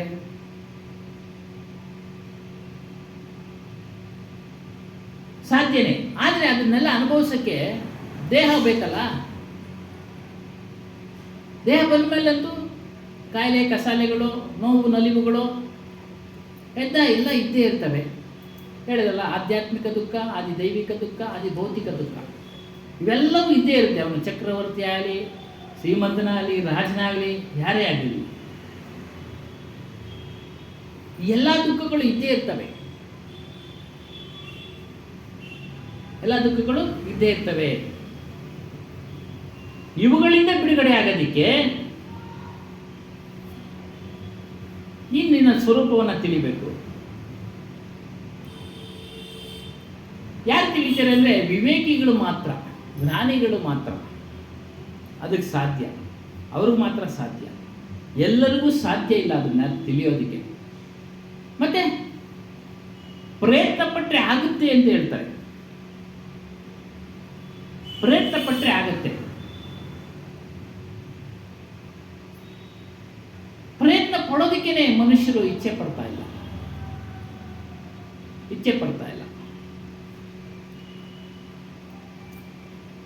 ಅದನ್ನು ತಿಳ್ಕೊಳ್ಳೋದಕ್ಕೆ ಪ್ರಯತ್ನ ಪಡ್ತಾ ಇಲ್ಲ. ಹೊರಗಡೆ ಅಟ್ರಾಕ್ಷನ್ ಜಾಸ್ತಿ, ಹೊರಗಡೆ ಮಾಯಾ ವಸ್ತುಗಳ ಆಕರ್ಷಣೆ ಜಾಸ್ತಿಯಾಗಿದೆ, ಭೋಗದ ವಸ್ತುಗಳ ಆಕರ್ಷಣೆ ಜಾಸ್ತಿಯಾಗಿದೆ. ಶಬ್ದ, ಸ್ಪರ್ಶ, ರೂಪ, ರಸ, ಗಂಧ. ಶಬ್ದ ಕೇಳೋದ್ರ ಕಡೆ ಆಕರ್ಷಣೆ ಜಾಸ್ತಿ, ರೂಪ ನೋಡೋದ್ರ ಕಡೆ ಆಕರ್ಷಣೆ ಜಾಸ್ತಿ, ರುಚಿ ಅವುಗಳನ್ನ ಅನುಭವಿಸೋದ್ರಲ್ಲಿ ಆಕರ್ಷಣೆ ಜಾಸ್ತಿ. ವಿಧ ವಿಧವಾದ ಖಾದ್ಯಗಳು, ವಿಧ ವಿಧವಾದ ಪದಾರ್ಥಗಳು. ಎಲ್ಲ ಪದಾರ್ಥಗಳ ರುಚಿ ಏನು ಅಂದರೆ ಖಾರ ಇರುತ್ತೆ ಅಥವಾ ಸಿಹಿ ಇರುತ್ತೆ, ಎರಡೇ. ಅದೇ ಒಗರು ಯಾರು ತಿನ್ನಲ್ಲ ಬಿಡಿ, ಎಲ್ಲ ಖಾರ ಸಿಹಿನೇ ಜಾಸ್ತಿ ತಿನ್ನೋದು. ಅದೀಗ ಅಪ್ಪ ಅವ್ರು ಹೇಳ್ತಾ ಇದ್ರು, ಸ್ವಾಮೀಜಿಯವರು ಭಾಳ ಚೆನ್ನಾಗಿ ಹೇಳೋದು, ಸಿಹಿ ಒಂದೇ, ಅನೇಕ ಪದಾರ್ಥಗಳು, ಜಾಮೂನ್ ಅಂತೆ, ಲಡ್ಡು ಅಂತೆ, ಏನ ಮೈಸೂರು ಪಾಕ್ ಅಂತೆ, ಅದು ರುಚಿ ಏನು, ಎಲ್ಲ ಸಿಹಿನೇ. ಅದೇ ರೀತಿ ಶಬ್ದಗಳು ಅಷ್ಟೇ. ಹಿಂದೂಸ್ತಾನಿ ಸಂಗೀತ, ಕರ್ನಾಟಕ ಸಂಗೀತ, ಎಲ್ಲ ಶಬ್ದಗಳು ಬೇರೆ ಬೇರೆ, ಆದರೆ ಶಬ್ದ ಒಂದೇ, ಕೇಳಿಸ್ಕೊಳ್ಳೋದು. ಹೀಗೆ ಮನುಷ್ಯನು ಆಕರ್ಷಣೆಗೊಳಗಾಗಿ ತನ್ನನ್ನು ತಾನು ತಿಳಿಯೋಕ್ಕೆ ಆಗ್ತಿಲ್ಲ. ಮತ್ತು ಅಂತ ಒಂದು ಸಂಸ್ಕಾರವನ್ನು ಈಗಿನ ಜನತೆಗೆ ತಿಳಿಸೋದ್ರಲ್ಲಿ ತಂದೆ ತಾಯಿಗಳ ಕರ್ತವ್ಯ ಇದೆ. ಅವರೂ ಸಹ ಅದನ್ನು ಮಾಡಲಿಕ್ಕೆ ಆಗ್ತಿಲ್ಲ. ಕಾರಣ ಏನಂದರೆ ವ್ಯವಸ್ಥೆಗಳು ಆ ರೀತಿ ಇದೆ, ಆಕರ್ಷಣೆ ಜಾಸ್ತಿ ಇದೆ, ಹೇಳಿದ್ರು ಕೇಳೋದಿಲ್ಲ. ವಿದ್ಯೆಗಳಲ್ಲಿ ಸೇರಿಸೋಣ ಅಂದರೆ ಅಲ್ಲೂ ಇಲ್ಲ. ಎಲ್ಲ ಯಂತ್ರಮಾನವನ್ನಾಗಿ ಮಾಡ್ತಾ ಇದ್ದಾರೆ. ಏನು, ದುಡಿಯೋದಕ್ಕೆ, ತಿನ್ನೋದಕ್ಕೆ ಏನು ವಿದ್ಯೆ ಬೇಕೋ ಅಷ್ಟನ್ನೇ ಹೇಳ್ತಾರೆ. ಒಂದು ನೀತಿ ವಿಚಾರಗಳನ್ನು ಇವೆಲ್ಲ ಇಲ್ಲೇ ಇಲ್ಲ. ಮೊದಲೆಲ್ಲ ನಮಗೆಲ್ಲ ಇತ್ತು ನೀತಿ ಪಾಠಗಳು ಅಂತ, ಇವಾಗೆಲ್ಲ ಅವೆಲ್ಲ ಇಲ್ಲೇ ಇಲ್ಲ. ಯೋಗಾಸನ ಅದೊಂದು ಸ್ಟೈಲಿಗೆ ಬಂದ್ಬಿಡ್ತು, ಶೈಲಿ. ಅದೊಂಥರ ಪದಕಗಳನ್ನ ಗಳಿಸೋದಕ್ಕೆ ಆಗುತ್ತೆ. ವಿದ್ಯೆಗಳೆಲ್ಲ ಪದಕಗಳನ್ನ ಗಳಿಸೋದು, ಯಂತ್ರಮಾನವನ್ನಾಗಿ ಮಾಡೋದು, ಒಂದು ನೀತಿ ಇಲ್ಲ, ನಿಜಾಯಿತಿ ಇಲ್ಲ. ಅದಕ್ಕೋಸ್ಕರನೇ ಇಷ್ಟೊಂದು ಅಪರಾಧಗಳು ನಡೀತಾ ಇತ್ತು. ಆಗಲೇ ಹೇಳಿದ್ರಲ್ಲ, ಅಪರಾಧಗಳು. ಅವರಿಗೆ ತಿಳುವಳಿಕೆ ಇಲ್ಲ, ಇದ್ರ ಬಗ್ಗೆ ತಿಳುವಳಿಕೆ ಕೊಡೋರಿಲ್ಲ. ಅಂಥ ವಿಚಾರಗಳೇ ಮೊಬೈಲ್ಗಳಲ್ಲಿ, ಟಿ ವಿಗಳಲ್ಲಿ ಬರ್ತಾ ಇರ್ತವೆ. ಅದನ್ನ ನೋಡಿ ನಾವು ತಿಳ್ಕೊಳ್ಬೋದು. ಅದನ್ನ ಹೇಳೋ ಅವಶ್ಯಕತೆ ಇಲ್ಲ. ಆ ವಿಚಾರಗಳೇ ದಿನದ ಪೂರ್ತಿ ಅದೇ, ಏನಾದರೂ ಒಂದು ಆಗಿಬಿಟ್ರೆ ಅದೇ. ಅವ್ನು ತಲೆ ಕೆಟ್ಟ ಹೋಗ್ಬೇಕು ಮನುಷ್ಯನಿಗೆ. ನೋಡಿ ನೋಡಿ ಅದನ್ನೇ ಆಗ್ತದೆ ಎಲ್ಲ ಚಾನೆಲ್ಗಳನ್ನೆಲ್ಲ ಅದೇ ಹೌದು. ಎಲ್ಲ ಚಾನಲ್. ರಾತ್ರಿ 10 ಗಂಟೆ ಮೇಲೆ ಹಾಕ್ತಾರೆ ಯಾವ್ದಾರ ಒಂದು ಒಳ್ಳೆ ಕತೆ, ಪುರಾಣ ಇಂಥಕ್ಕೆ ಸಂಬಂಧಪಟ್ಟಿದ್ದು 10 ಗಂಟೆಗೆ ಮಲಗೋ ಟೈಮ್. ಎಲ್ಲರೂ ಮಲಗದ ಮೇಲೆ ಅವ್ರು ಒಳ್ಳೇದಾಗ್ತದೆ. ಒಳ್ಳೇದಾಗ್ತದೆ. ಯಾವ ಗೂಬೆ ಬಿಡ್ತಾರ ನಾವು ಯಾವ್ದ್ರಲ್ಲಿ ಬರುತ್ತೆ ಅಂದ್ರೆ ಯಾವ ಚಾನಲಲ್ಲಿ? ರಾಘವೇಂದ್ರ ಮಹಾತ್ಮೆ ಎಲ್ಲ ಕಲ್ಪನೆನೇ, ಅದು ಒಂದು ನಿಯಾಯಿತಿ, ನೀತಿ, ನಿಜಾಯಿತಿ ಇವೆಲ್ಲ ಇರ್ತಾವಲ್ಲ. ಉದಾಹರಣೆಗೆ ಹೇಳ್ತಾ 10 ಗಂಟೆ ಮೇಲೇ ಎಲ್ಲ ಬರೋದು. 9:30 10 ಗಂಟೆಗೆ ಅಷ್ಟೊತ್ತಿಗೆ ಕೆಲಸ ಮಾಡಿ ಸಾಕಾಗಿರ್ತಾನೆ ಮನುಷ್ಯ, ನಿದ್ರೆಗೆ ಜಾರ್ತಾನೆ. ಎಲ್ಲಿ ನೋಡೋಕ್ಕಾಗತ್ತೆ? ಬೆಳಗಿಂದ ಸಾಯಂಕಾಲದವರೆಗೂ ಇದನ್ನೇ ಈ ರೀತಿಯಾಗಿ ಮತ್ತು ಕೆಲಸದ ನಡುವೆ ಆಗ್ತಾನೆ. ಅವಾಗ ಸಮಯ ಇರೋದಿಲ್ಲ. ಮಧ್ಯಾಹ್ನ ಒಂದು 11 ಗಂಟೆಗೆ ಅವಾಗೆಲ್ಲ ಕೆಲಸದಲ್ಲಿ ನಿರತರಾಗಿರ್ತಾರೆ. ಅದು ಇದೇ ಟೈಮ್ಗೆ ಹಾಕ್ರಿ ಅಂತ ರಿಕ್ವೆಸ್ಟ್ ಮಾಡ್ಕೊತಾರಲ್ಲ. ಆಗ್ತಾರೆ. ನಾವು ಕೆಲಸದಿಂದ ಇಷ್ಟು ಗಂಟೆಗೆ ಬರ್ತೀವಿ, ಇಷ್ಟು ಗಂಟೆ ಮೇಲೆ ಹಾಕ್ರಿ, ನಾವು ನೋಡ್ತೀವಿ. ಈ ದಸರಾ ಹಬ್ಬದಿರಲಿ ಇದೆಲ್ಲ ಮಾಡಿದ್ರು ಪ್ರೋಗ್ರಾಮು. ಎಷ್ಟು ಚಿಕ್ಕವರಿಂದ ಹಿಡಿದು ವಯಸ್ಸಾಗಿರೋರ್ವರೆಗೂ ಬಂದು ಕೂತಿದ್ರು. ಅಳ್ಳಾಡೇ ಇಲ್ಲ ಯಾರು. ಹೌದು. ಎಷ್ಟು ಇಂಟ್ರೆಸ್ಟ್ ಅಂತೀರಾ? ಮನೇಲಿ ಆರ್ಕೆಸ್ಟ್ರಾ ಅಂದ್ರೆ 12 ಗಂಟೆ ತನಕ ಇರುತ್ತೆ, 12:30 ತನಕ ಇರುತ್ತೆ. ಎಲ್ಲ ಗೊತ್ತಿರೋದೇ, ನೋಡಿರೋದೇನೆ, ಆದ್ರೂ ನೋಡ್ತಾರೆ. ಎಲ್ಲ ವಯಸ್ಸಾಗಿರೋದೇನೆ ಜಾಸ್ತಿ ಕುತ್ಕೊಳ್ಳೋದು. ಅದೇ ಹೇಳಿದ್ರೆ ರೂಪ, ರಸ, ಗಂಧ, ಸ್ಪರ್ಶ, ಅದಕ್ಕೆ ಅಡಿಕ್ಟ್ ಆಗ್ಬಿಟ್ಟವ್ರೆಲ್ಲ. ಅವಿನಾಶಿ ಏನಮ್ಮ? ಇದ್ರಲ್ಲಿ ನಾಲೆಡ್ಜ್ ಇಲ್ಲ. ಇದೆಲ್ಲ ಹೌದು. ಹೋಗ್ತಾ ಇರಲಿಲ್ಲ. ನೋಡಬೇಕು ಅಂತಾನೆ ಹೋದೆ, ನೋಡಿದ್ರೆ ಎಲ್ಲ ವಯಸ್ಸು ಆ ಸೀನು ಅವ್ರಿಗೆ ಸಿಕ್ಕಿಲ್ಲ. ಅವಿನಾಶಿ ಸ್ವರೂಪನ ವಿಚಾರವನ್ನ ತಿಳಿಸೋ ಒಂದು ಪ್ರಯತ್ನ ಕಡಿಮೆ ಇದೆ. ದೊಡ್ಡ ದೊಡ್ಡ ಗುರುಗಳು ಮೊದಲುಗೊಂಡು ಅವರೂ ಸಹ ಅಷ್ಟೇ, ಅವರೇ ತಿಳಿದಿಲ್ಲ. ಇನ್ನು ಇವರೆಲ್ಲ ತಿಳಿಯೋಕೆ ಹೇಗೆ ಸಾಧ್ಯ? ಮತ್ತು ತಿಳಿದಿದ್ದಾರಲ್ಲ, ಎಲ್ಲ ಪ್ರಚಾರ ಮಾಡ್ತಾರಲ್ಲ. ಅಂದರೆ ಹೊರಗಡೆ ಶಾಂತಿ, ನೆಮ್ಮದಿ ಕೊಡೋ ವಿಚಾರವನ್ನು ತಿಳಿಸ್ತಾ ಇದ್ದಾರೆ ಅವರು ಸಹ. ಅದಕ್ಕೆ ಬಡೆ ಬಡೆ ಆಗೆ ವಾನ್ ಪ್ರಥಮಾಚಾರ್ಯ भी ऐसे भी ब्रह्मनदी में डूब गए हमारा कहे हुए ना भक्ति उन्हें ना प्राप्ति और ना माने. ಕಬೀರ್ ಸಾಹೇಬ್ರ ದೊಡ್ಡ ದೊಡ್ಡ ಆಚಾರ್ಯರು ಆಗಿನ ಕಾಲದಾಗ ಹೇಳ್ಬಿಟ್ರು. ಆಗಿನ ಕಾಲದಲ್ಲಿ ಭಾಳ ನೇಮ ನಿಷ್ಠೆಯಿಂದ ಇದ್ರು ಬೇರೆಯವರು. ಅಂಥವ್ರಿಗೂ ಸಹ ಈ ಸ್ವರೂಪದ ಜ್ಞಾನದ ವಿಚಾರ ಗೊತ್ತಾಗಿಲ್ಲ.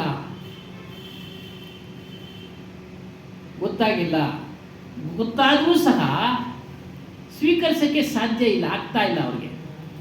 ಕಾರಣ ಪಕ್ಷ, ಶಂಕರಾಚಾರ್ಯರ ಪಕ್ಷ, ಮಧ್ವಾಚಾರ್ಯರ ಪಕ್ಷ, ರಾಮಾನುಜಾಚಾರ್ಯರ ಪಕ್ಷ, ಈ ಪಕ್ಷಗಳನ್ನ ಹಿಡ್ಕೊಂಡ್ಬಿಟ್ಟಿದ್ದಾರೆ. ಅದರಿಂದ ಅವರು ಹೊರಗಡೆ ಬರ್ತಾ ಇಲ್ಲ. ನೋಡಿ, ಅವರು ಅಲ್ಲಿ ಬಂಧಿತರಾಗಿದ್ದಾರೆ ಆ ಪಕ್ಷದೊಳಗಡೆ. ಆಗಲೇ ಹೇಳಿದಲ್ಲ, ಅದನ್ನು ಬಿಟ್ಟು ಬರೋಕ್ಕಾಗ್ತಾ ಇಲ್ಲ. ಇದು ನಮ್ಮ ಸಿದ್ಧಾಂತ, ಆ ಪಕ್ಷದಲ್ಲಿ ಸೇರ್ಕೊಳ್ತಾರೆ. ಅವರೇ ಬಂಧಿತರಾಗಿರೋದು. ಹಾಗಾಗಿ ಈ ಸ್ವರೂಪದ ವಿಚಾರ ದೊಡ್ಡ ದೊಡ್ಡ ಆಚಾರ್ಯರು ಸಹ ಈ ರೀತಿಯ ಭ್ರಮೆನಲ್ಲಿ ಮುಳುಗೋಗಿದ್ದಾರೆ. ನಾನು ಹೇಳತಕ್ಕಂಥ ಜ್ಞಾನ ಅವ್ರಿಗೆ ಗೊತ್ತಾಗ್ತಿಲ್ಲ. ಗೊತ್ತಾದರೂ ಸಹ ಅವರು ಒಪ್ಕೊಳ್ಳೋದಿಲ್ಲ. ಈಗಿನಿಂದ ಹೇಳಿಲ್ಲ, ಅವರು ಸನಕ ಸನಾದಿ ಋಷಿಗಳಿಂದಲೂ ಸಹ ಹೇಳ್ಬಿಟ್ರು ಕಬೀರ್ ಸಾಹೇಬ್. ಗೀತೆನಲ್ಲೂ ತಿಳಿಸಿದೆ, ಅಲ್ಲಲ್ಲಿ ಒಳ್ಳೊಳ್ಳೆ ಶಾಲ ಸಪ್ತಗಳು. ಆತ್ಮನೇ ನೀನು, ಈಗ ಹೇಳೋದಲ್ಲ, ಶುದ್ಧಾತ್ಮನು ನೀನು, ಚೈತನ್ಯನು ನೀನು ಅಂತ. ನಂತರ ಬೇರೆ ಕಡೆ ಡೈವರ್ಟ್ ಮಾಡ್ಬಿಡ್ತಾರೆ. ಅದು ಹೊರಗಡೆ ಇದೆ ಪರಮಾತ್ಮ, ಆತ್ಮ ಪರಮಾತ್ಮ ಅಂತಾರೆ, ಆ ಪರಮಾತ್ಮನ ಹೊರಗಡೆ ಇದೆ ಅಂತಾರೆ. ಈ ರೀತಿಯಾಗಿ ಗೊಂದಲವನ್ನು ಸೃಷ್ಟಿ ಮಾಡಿ ಇಟ್ಟುಬಿಟ್ರು. ಅದಕ್ಕೆ ಅವ್ರು ಹೇಳಿದರು, ನಾನು ಹೇಳತಕ್ಕಂಥ ಜ್ಞಾನದ ವಿಚಾರ ಅವರಿಗೆ ಗೊತ್ತಾಗ್ತಿಲ್ಲ. ಗೊತ್ತಾದರೂ ಸಹ ಅವರು ಸ್ವೀಕರಿಸಲ್ಲ ಅನ್ನೋ ಕಾರಣಕ್ಕೆ ಅಂದರೆ ಪಕ್ಷ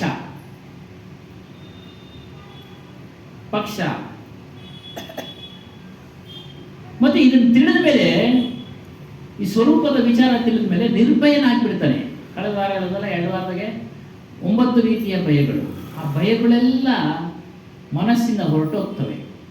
ಶರೀರಕ್ಕೆ ರೋಗದ ಭಯ, ಹೀಗೆ ಎಲ್ಲ ರೀತಿಯ ಭಯಗಳು ಹೊರಟೋಗ್ತವೆ. ಮತ್ತು ಆ ಮನುಷ್ಯ ಏನ್ ಮಾಡ್ತಾನೆ, ಭೂತ ಭವಿಷ್ಯತ್ತನ್ನ ಚಿಂತೆ ಮಾಡಕ್ ಹೋಗೋದಿಲ್ಲ. उसे भूत भविष्य की चिंता नहीं होती ಅವನಿಗೆ ಇರೋದಿಲ್ಲ. ಹಿಂದೆ ಆಗೋಯ್ತು ಬಿಟ್ಬಿಡ್ತಾರೆ, ಮುಂದೆ ಆಗೋದ್ರ ಬಗ್ಗೆ ಚಿಂತೆ ಮಾಡೋದಿಲ್ಲ. ವರ್ತಮಾನದ ಜೀವನದಲ್ಲಿ ಇರ್ತಾನೆ. ಯಾಕೆ? ಯಾವ ಸಮಯನ ಏನೋ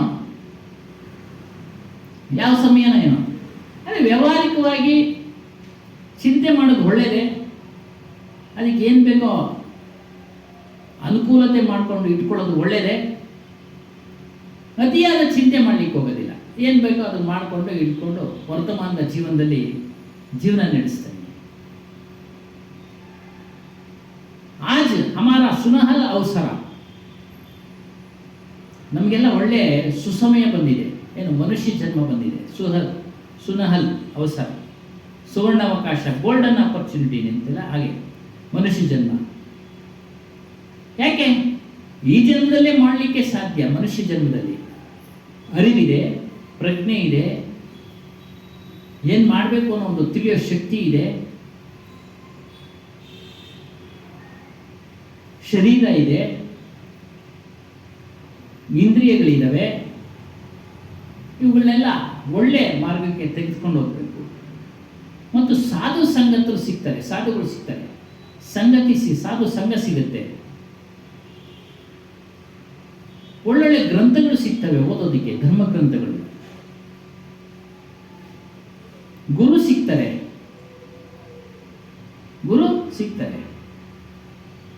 ಹುಡುಕೊಂಡು ಹೋಗ್ಬೇಕು. ಅದು ಒಂದು ಸಾಧನೆ. ಇಲ್ಲಿ ಸತ್ಸಂಗ ನಡೀತಾ ಇದೆ, ಆತ್ಮವಿಚಾರ ನಡೀತಾ ಇದೆ. ನಾವು ಹೋಗ್ಬೇಕು ಅನ್ನೋ ಒಂದು ಮನಸ್ಸು, ದೃಢವಾದ ಸಂಕಲ್ಪ ಮಾಡ್ಕೊಳ್ಬೇಕು. ತೀರ ತುರ್ತು ಪರಿಸ್ಥಿತಿ ಏನು ಮಾಡಲಿಕ್ಕಾಗೋದಿಲ್ಲ. ಸಣ್ಣ ಪುಟ್ಟ ವಿಚಾರಗಳಿಗೆ ಇದನ್ನ ನೆಗ್ಲೆಕ್ಟ್ ಮಾಡಿಬಿಡ್ತಾರೆ. ಬೇರೆ ಸಮಯದಲ್ಲಿ ಹೋದ್ರೂ ಅದು ಕೆಲಸ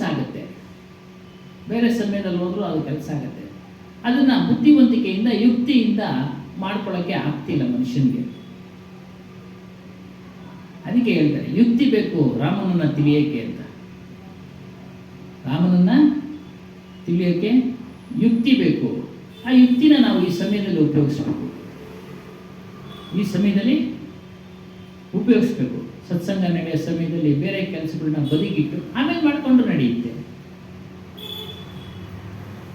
ತುರ್ತು ಬೇಕೇ ಹೋಗ್ಬೇಕು ಅನ್ನೋದಕ್ಕೆ ಹೋಗ್ಬೋದು. ಸಣ್ಣ ಪುಟ್ಟಕ್ಕೆಲ್ಲ ಇದನ್ನ ನೀವು ಕಳ್ಕೊಳ್ಬೇಡಿ. ಯಾಕಂದರೆ ಇದು ಸಾಧನೆ ಮಾಡತಕ್ಕಂಥ ಶರೀರ. ಬೇರೆ ಶರೀರದಲ್ಲಿ ಸಾಧ್ಯ ಆಗೋದಿಲ್ಲ. ನಾಯಿ ಶರೀರದಲ್ಲಿ ಸಾಧ್ಯ ಆಗಿಲ್ಲ, ಪಶು ಪಕ್ಷಿಗಳ ಜನ್ಮದಲ್ಲಿ ಸಾಧ್ಯ ಆಗೋದಿಲ್ಲ ನನ್ನನ್ನು ನಾನು ತಿಳಿಯೋದಕ್ಕೆ. ನಾವು ಎಚ್ಚರಿಕೆಯಿಂದ ಇದನ್ನ ಬಳಸ್ಕೊಳ್ಬೇಕು ಶರೀರ. ಹಾಗೂ ಆಮೇಲೆ ಸಾವಧಾನ ಹೋ ಜಾನ, ಎಚ್ಚರಿಕೆ ಆಗಿರ್ಬೇಕು. ನಾವು ನಮ್ಮ ಸ್ವರೂಪವನ್ನ ತಿಳಿಬೇಕು ಮತ್ತು ಎಲ್ಲ ರೀತಿಯ ಜಡವಾಸನೆಗಳನ್ನ ಬಿಡುವಂತರಾಗಬೇಕು. ನಮ್ಮ ಸ್ವರೂಪದಲ್ಲಿ ನಿಲ್ಲುವಂತರಾಗಬೇಕು.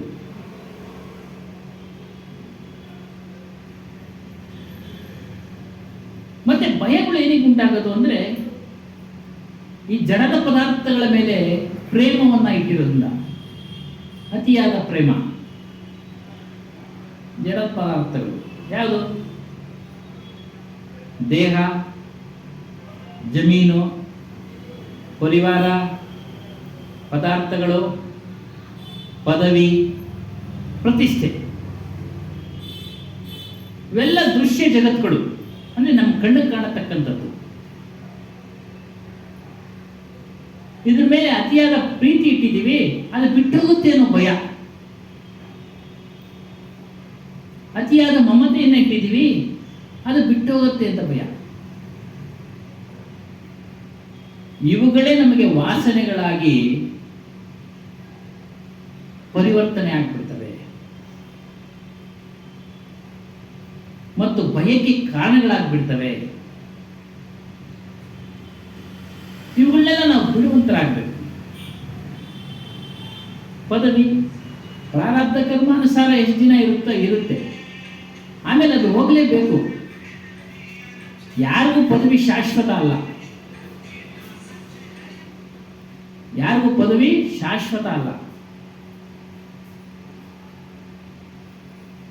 ಮೇಲೆ ಭಯ ಪದವಿ. ಯಾಕೆ? ಅದ್ರ ಮೇಲೆ ಮಮತೆ ಇಟ್ಟಿದ್ದೀವಿ. ಶಾಶ್ವತವಾಗಿ ಅನುಭವಿಸಬೇಕು ಅನ್ನೋ ಒಂದು ಭ್ರಮೆ ಇರುತ್ತೆ. ಇವುಗಳನ್ನೆಲ್ಲ ಬಿಡುವಂತನಾಗು, ಇವೆಲ್ಲ ಬಿಡುವಂತನಾಗು. ನೀನೇ ಬಿಡಬೇಕು, ಬೇರೆಯವ್ರು ಬಿಡಿಸಕ್ಕೆ ಸಾಧ್ಯ ಇಲ್ಲ. ನೀನೇ ವಿಚಾರ ಮಾಡಿ ಅವುಗಳನ್ನೆಲ್ಲ ಬಿಡುವಂತನಾಗಬೇಕು. ಇದ್ದಷ್ಟಿನ ಪದವಿ ಬಂದಿದೆ, ಒಂದು 5 ವರ್ಷ ಇರುತ್ತೆ ಅನ್ನೋದು ತಿಳ್ಕೊಂಬಿಡು, ಸುಮ್ಮನೆ ಅನುಭವಿಸು. ಆದರೆ ಆ ಪದವಿಯನ್ನು ಇಟ್ಕೊಂಡು ಅಹಂಕಾರದಿಂದ ಮರಿಬೇಡ, ದರ್ಪದಿಂದ ಮಾತನಾಡಬೇಡ. ಇದೆಲ್ಲ ಸಾಧನೆಗಳನ್ನ ಮಾಡ್ಕೊಳ್ತಾ ಸ್ವರೂಪದ ವಿಚಾರಗಳನ್ನ ಕೇಳ್ತಾ ಇದ್ರೆ ನಿನಗೆ ಅದರ ಅನುಭವ ಆಗ್ತಾ ಇದೆ. ಗುರುಗಳ ಸತ್ಸಂಗವನ್ನು ಮಾಡ್ತಾ ಎಲ್ಲ ಅನುಭವ ಆಗ್ತಿದೆ. ಎಂಥ ಮೂಢಾತ್ಮನೂ ಸಹ ತನ್ನ ಸ್ವರೂಪವನ್ನು ತಿಳ್ಕೊಳ್ಬೋದು. ಅವನು ಅವಿದ್ಯಾವಂತನಾಗಿದ್ರು ಸಹ ವಿದ್ಯಾವಂತನೇ ತಿಳಿಬೇಕು, ಅವನಿಗೆ ತಿಳಿಯುತ್ತೆ ಅನ್ನೋದೇನಿಲ್ಲ. ಕಬೀರ್ ಸಾಹೇಬ್ ಹೇಳಿದ್ರು, ಎಂತಹ ಮೂಢಾತ್ಮನು ಸ್ವರೂಪದ ಪರಿಚಯ ಮಾಡ್ಕೊಳ್ತಾನೆ ಅಂದರೆ ಕೇಳಬೇಕು, ಸಾಧನೆ ಮಾಡಿ. ನಮ್ಮನ್ನ ಕಾಲ್ಕೋ ಗೇರ, ಕಾಲ ಅನ್ನೋದು ಸುತ್ಕೊಂಡ್ಬಿಟ್ಟಿದೆ.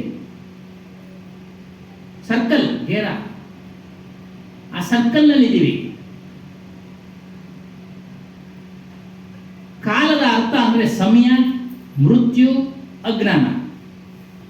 ನೋಡಿ, 3 ಅರ್ಥ ಕೊಟ್ಟು: ಮೃತ್ಯು, ಸಮಯ, ಅಜ್ಞಾನ. ಇಲ್ಲಿ ಅಜ್ಞಾನ ಹೇಳ್ತಾ ಇದ್ದಾರೆ. ಅಜ್ಞಾನದ ವಿಸ್ತಾರ ಬಹಳ ದೊಡ್ಡದಾಗಿದೆ ಮತ್ತು ಕಠಿಣವಾಗಿದೆ.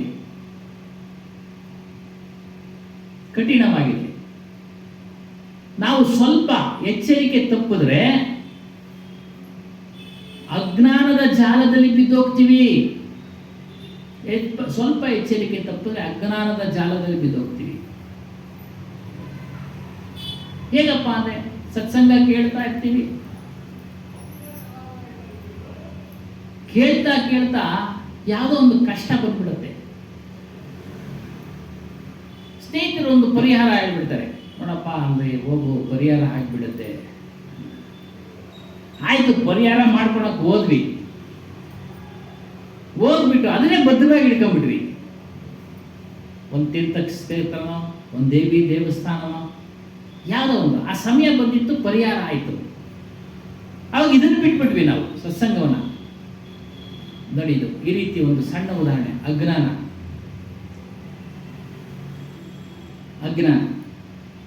ಅಲ್ಲಿ ಹೋದ್ರೆ ನಮಗೆ ಪರಿಹಾರ ಆಗೋದು ಸಮಯ ಬಂದಿತ್ತು, ಆಯಿತು, ಅದು ವಿಚಾರ ಮಾಡ್ತಿಲ್ಲ.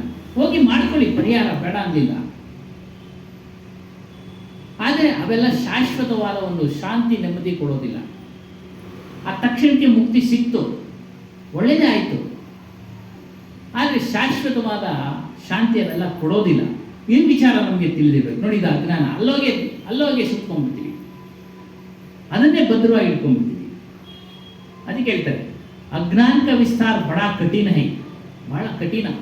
ಅಲ್ಲಿ ಸಿಕ್ಕಾಕೊಂಡ್ಮೇಲೆ ತಿರ್ಗ ವಾಪಸ್ ಬರೋಕ್ಕೆ ಕಷ್ಟ. ಅಲ್ಲಿ ಹೋಗಿ ಸಿಕ್ಕಾಕೊಂಡ್ರೆ ವಾಪಸ್ಸು ಬರೋದಕ್ಕೆ ಕಷ್ಟ. ಒಂದು ಸಣ್ಣ ಕತೆ ಹೇಳ್ಬಿಟ್ಟು ನೀವು ಮುಕ್ತಾಯ ಮಾಡೋಣ. ಇದು ದೊಡ್ಡಬಳ್ಳಾಪುರದಲ್ಲಿ ಹೇಳಿದ್ದು ಕತೆ. ಅವ್ರು ಸತ್ತೋದ್ರು, ಪಾಪ ಸಂತರು. ರಂಜನ್ ದಾಸ್ ಅಂತ ಏನೋ ಅವರು ಆಕ್ಸಿಡೆಂಟ್ನಲ್ಲಿ ತೀರೋದು. ಕಾಗೆ ಮತ್ತು ಹಂಸದ ಕತೆ. ಒಂದು ಕಾಗೆಗೆ ನಾನು ಹಂಸದಂತೆ ಆಗಬೇಕು ಅಂತೇಳಿ ಇಚ್ಛೆ ಆಗ್ಬಿಡ್ತು. ಅದು ಹಂಸ ಪಕ್ಷಿಯ ಸಹವಾಸ ಮಾಡಿತು. ಸಹವಾಸ ಮಾಡಿ ಅದರಂತೆ ಸಸ್ಯಾಹಾರವನ್ನು ಊಟ ಮಾಡಲು ಪ್ರಾರಂಭಿಸ್ತು. ಮತ್ತು ಅದ್ರ ಜೊತೆ ಸೇರಿ ಅದ್ರ ಸಂಘ ಸೇರಿ ಈ ಕಾಗೆ ಗುಣಗಳನ್ನೆಲ್ಲ ದೂರ ಮಾಡ್ಕೊಂಡ್ಬಿಡ್ತು. ಆ ಕಾಗೆ, ಒಂದೇ ಒಂದು ಕಾಗೆ, ಏನು ಹೊಲಸು ತಿನ್ನೋದು ಮತ್ತು ಕೂಗೋದು, ಹೇಗಂದ್ರೆ ಎಲ್ಲ ಕಡಿಮೆ ಮಾಡ್ಕೊಂಡ್ಬಿಟ್ಟು ಒಳ್ಳೆ ಸತ್ಸಂಗಿ ಆಗ್ಬಿಡ್ತು. ಹೀಗೆ ಸುಮಾರು ದಿನಗಳು ಕಳೆದ ಮೇಲೆ ಆ ಬಣ್ಣನೂ ಚೇಂಜ್ ಆಗಿಬಿಡ್ತು. ಇದೆಲ್ಲ ಕಾಗೆ ಬಣ್ಣ ಯಾವತ್ತೂ ಚೇಂಜ್ ಆಗೋದಿಲ್ಲ, ಸುಮ್ಮನೆ ಕಲ್ಪನೆ. ಸತ್ಸಂಗದ ಬಣ್ಣ ಬಂದ್ಬಿಡ್ತು, ಸಂತರ ಒಂದು ಗುಣಗಳು ಬಂದ್ಬಿಡ್ತು. ಹಂಸದ ಪಕ್ಷಿ ಸವಾಸ ಮಾಡಿ ಒಂದು ದಿನ ಅದಕ್ಕೆ ಆಸೆ ಆಗೋಯ್ತು, ತನ್ನ ಸಂಬಂಧಿಕರನ್ನ ನೋಡೋ ಆಸೆ. ಆ ಹಂಸಕ್ಕೆ ಕೇಳ್ತಂತೆ, ನಾನು ಸಂಬಂಧಿಕರನ್ನ ನೋಡ್ಕೊಂಡು ಬಂದ್ಬಿಡ್ತೀನಿ ಅಂತ ಹೇಳ್ತಂತೆ ಹಂಸ. ಹೋಗ್ಬೇಡ, ಬದಲಾವಣೆ ಆಗ್ಬಿಡ್ತೀಯಾ, ಸಂಘ ಸರಿ ಇರೋದಿಲ್ಲ ಅಂತ. ಇಲ್ಲ ಇಲ್ಲ, ನಾನು ದೃಢವಾಗಿ ನಿಂತಿದ್ದೀನಪ್ಪ, ನೀನು ವಿಚಾರ ಎಲ್ಲ ಕೇಳಿದ್ದೀನಿ, ನಿನ್ನಂತೆ ಇದ್ದೀನಿ ನಾನೇನೂ ಬದಲಾವಣೆ ಆಗೋದಿಲ್ಲ. ಸ್ವಭಾವದಲ್ಲಿ ನಾನು ಯಾವುದೇ ಕಾರಣಕ್ಕೂ ಬದಲಾವಣೆ ಆಗೋದಿಲ್ಲ, ಊಟ ವ್ಯವಹಾರಗಳಲ್ಲಿ ಯಾವುದೇ ರೀತಿ ಬದಲಾವಣೆ ಆಗೋದಿಲ್ಲ ಅಂಥೇಳಿ ಶಪಥ ಮಾಡಿ ವಾಪಸ್ ತನ್ನ ಪರಿವಾರದ ಇರೋ ಕಡೆ ಬಂತಂತೆ. ಬಂತು, ಸ್ವಲ್ಪ ದಿನ ವಾಸ ಮಾಡೋ ಒಂದು ಒಂದು ಸಂದರ್ಭ ಬಂದ್ಬಿಡ್ತು, 1-2-3 ದಿನ. ಆ ಸಮಯದಲ್ಲಿ ಈ ಒಂದು ಬಿಳಿ ಆಗೋಗ್ಬಿಟ್ಟಿತ್ತಲ್ಲ, ಬಿಳಿ ಕಾಗೆಗೆ ಔತಣವನ್ನು ಏರ್ಪಡಿಸ್ತಂತೆ. ಉಳಿದ ಕಾಗೆಗಳೆಲ್ಲ, ನಾವುಗಳೆಲ್ಲ ಸಂಬಂಧಿಕರಿಗೆ ಊಟ ಮಾಡ್ತೀವಲ್ಲ, ಬಂದರು ಅಂತ. ಹಾಗೆ ಏನು ಔತಣ? ಮಾಂಸಾಹಾರ ಭಕ್ಷಣ, ಖುಷಿಗೆ.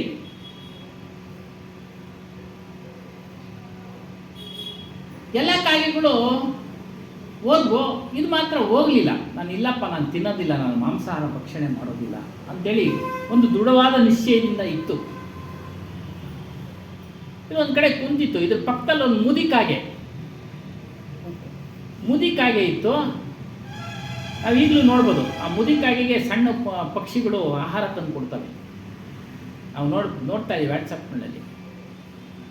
ಅದು ಹೇಳ್ತು, ನನಗೆ ಹೋಗೋಕ್ಕಾಗೋದಿಲ್ಲ ಅಲ್ಲಿಗೆ, ಮಾಂಸವನ್ನು ಕಿತ್ತು ತಿನ್ನುಕೊಳ್ಳೋದಕ್ಕೂ ಆಗೋದಿಲ್ಲ, ಕಿತ್ತು ತಿನ್ನೋದಕ್ಕೂ ಆಗೋದಿಲ್ಲ. ಯಾವುದು ಮಾಂಸಾಹಾರ ಅಂದರೆ ಸತ್ತೋಗಿರ್ತಕ್ಕಂಥ ಶರೀರ, ಪ್ರಾಣಿ ಪಕ್ಷಿಗಳು ತಿನ್ನೋಕ್ಕಾಗೋದಿಲ್ಲ. ನೀನು ತಿಳಿದವನು, ನೀನು ಒಂದು ಸ್ವಲ್ಪ ಸಹಾಯ ಮಾಡಬಾರ್ದೆ ನನಗೆ? ನೀನು ತಿನ್ನಬೇಡಪ್ಪ, ನೀನು ಅಲ್ಲಿಂದ ತಂದು ನನಗೆ ತಿನ್ನಿಸುವಂತನಾಗು. ಯಾಕೆ ನಾನು ನೋವಕ್ಕಾಗೋದಿಲ್ವಲ್ಲ, ಅದಕ್ಕೋಸ್ಕರ ಇದು ಒಳ್ಳೇದಲ್ವ ನೀನು ಮಾಡೋದು ಅಂತ. ಹೌದು, ಯೋಚನೆ ಮಾಡ್ತು, ಒಳ್ಳೇದೇ ಅಲ್ವಾ ಇದನ್ನು ನಾನು ಮಾಡೋದು?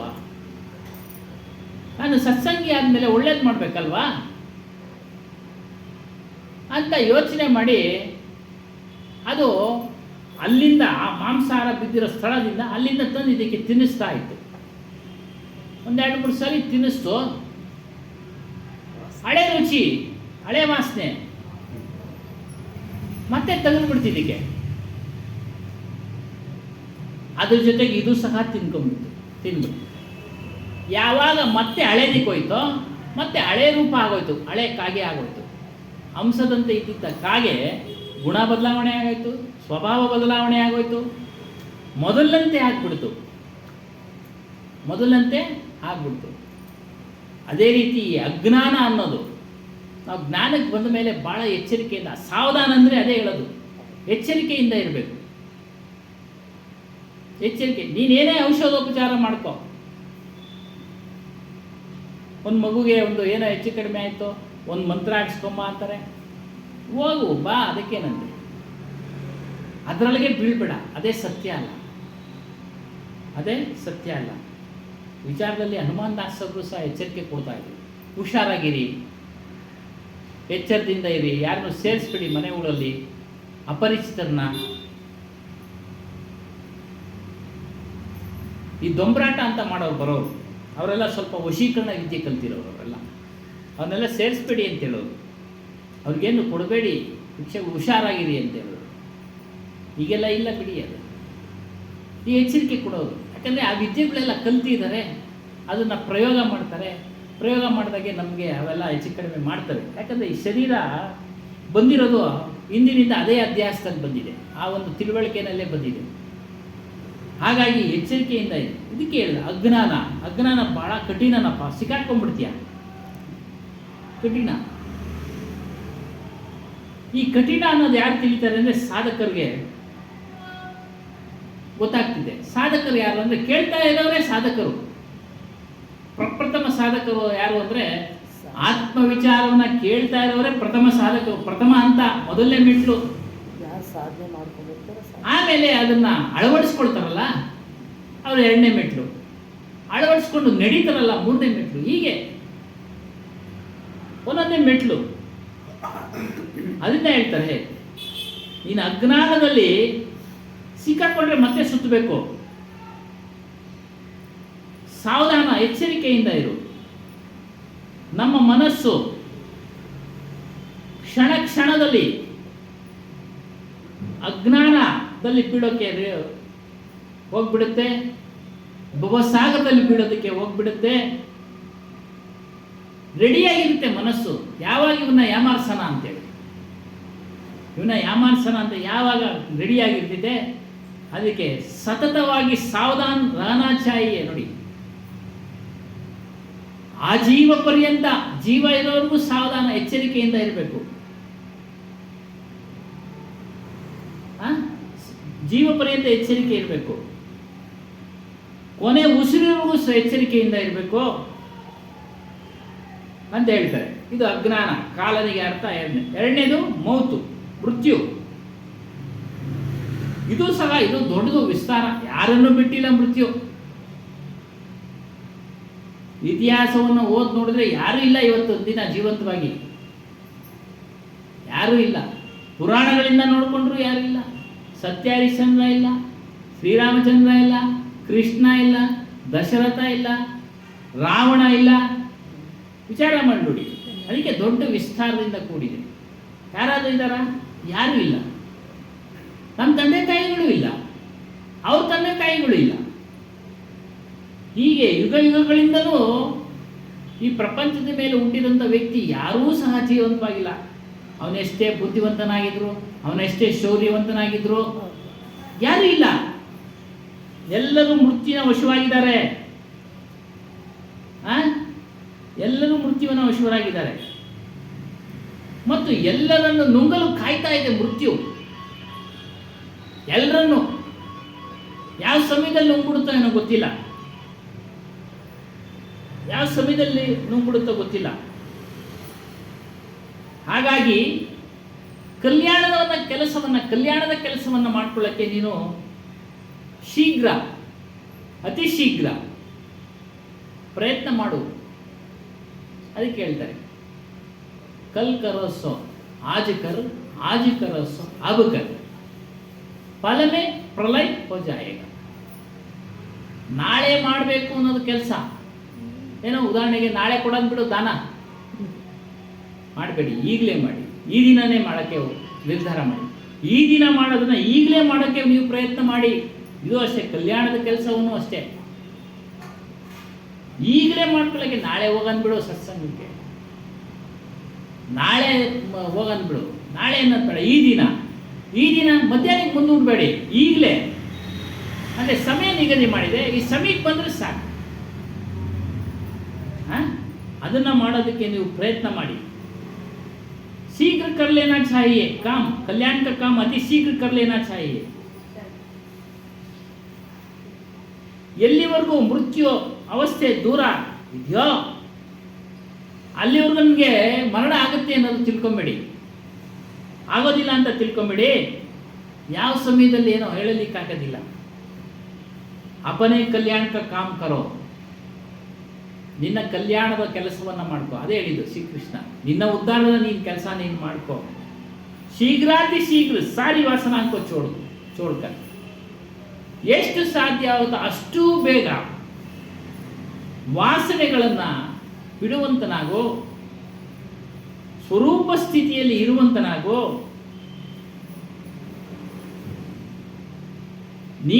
ನೀನೇ ಬಿಡೋದಕ್ಕೆ ಸಾಧ್ಯ ಸಂಸಾರದ ಮೇಲಿರ್ತಕ್ಕಂಥ ವ್ಯಾಮೋಹವನ್ನು. ಬೇರೆ ಯಾರು ಬಿಡಿಸೋಕ್ಕೆ ಸಾಧ್ಯ ಇಲ್ಲ, ಅಥವಾ ಬೇರೆ ಯಾರು ನಿನ್ನನ್ನು ಹಿಡಿದು ಎಳೆಯೋದಕ್ಕೆ ಸಾಧ್ಯ ಇಲ್ಲ. ನಿನ್ನ ಮನಸ್ಸನ್ನು ಬಿಟ್ಟು ಬಾ ಅಂತ ನೀನೇ ಚಿಂತನೆ ಮಾಡಿ, ಸತ್ಸಂಗ ಮಾಡಿ, ಅವುಗಳನ್ನು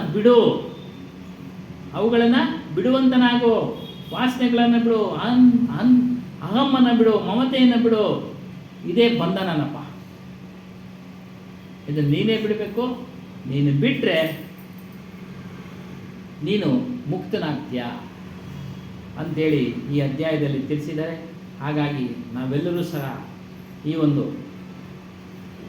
ವಿಚಾರವನ್ನು ಮನನ ಮಾಡ್ತಾ ನಮ್ಮಲ್ಲಿರ್ತಕ್ಕಂಥ ವಾಸನೆಗಳನ್ನು ಬಿಡಲು ಪ್ರಯತ್ನ ಮಾಡೋಣ, ಬಿಡೋಣ, ಹುಟ್ಟು ಸಾಲ ಬಂಧನದಿಂದ ಬಿಡುಗಡೆ ಆಗೋಣ ಅಂತ ಹೇಳ್ತಾ ಅಂಥ ಒಂದು ಅವಕಾಶವನ್ನು ಸದ್ಗುರು ಹನುಮಾನ್ ಸಾಹೇಬರು ಎಲ್ರಿಗೂ ನೀಡಲಿ ಅಂತ ಹೇಳ್ತಾ ಸತ್ಸಂಗ ಕಾರ್ಯಕ್ರಮ ಮುಕ್ತಾಯ ಮಾಡಿ ಬೋಲಿಯೇ ಶ್ರೀ ಸತ್ಯನಾಮಾದಿ ಕಬೀರ್ ಸಾಹೇಬ್ ಕಿ ಜೈ, सद्गुरु श्री हनुमान साहेब की जय, गुरु माता जी की जय, सर्व संत महंत की जय।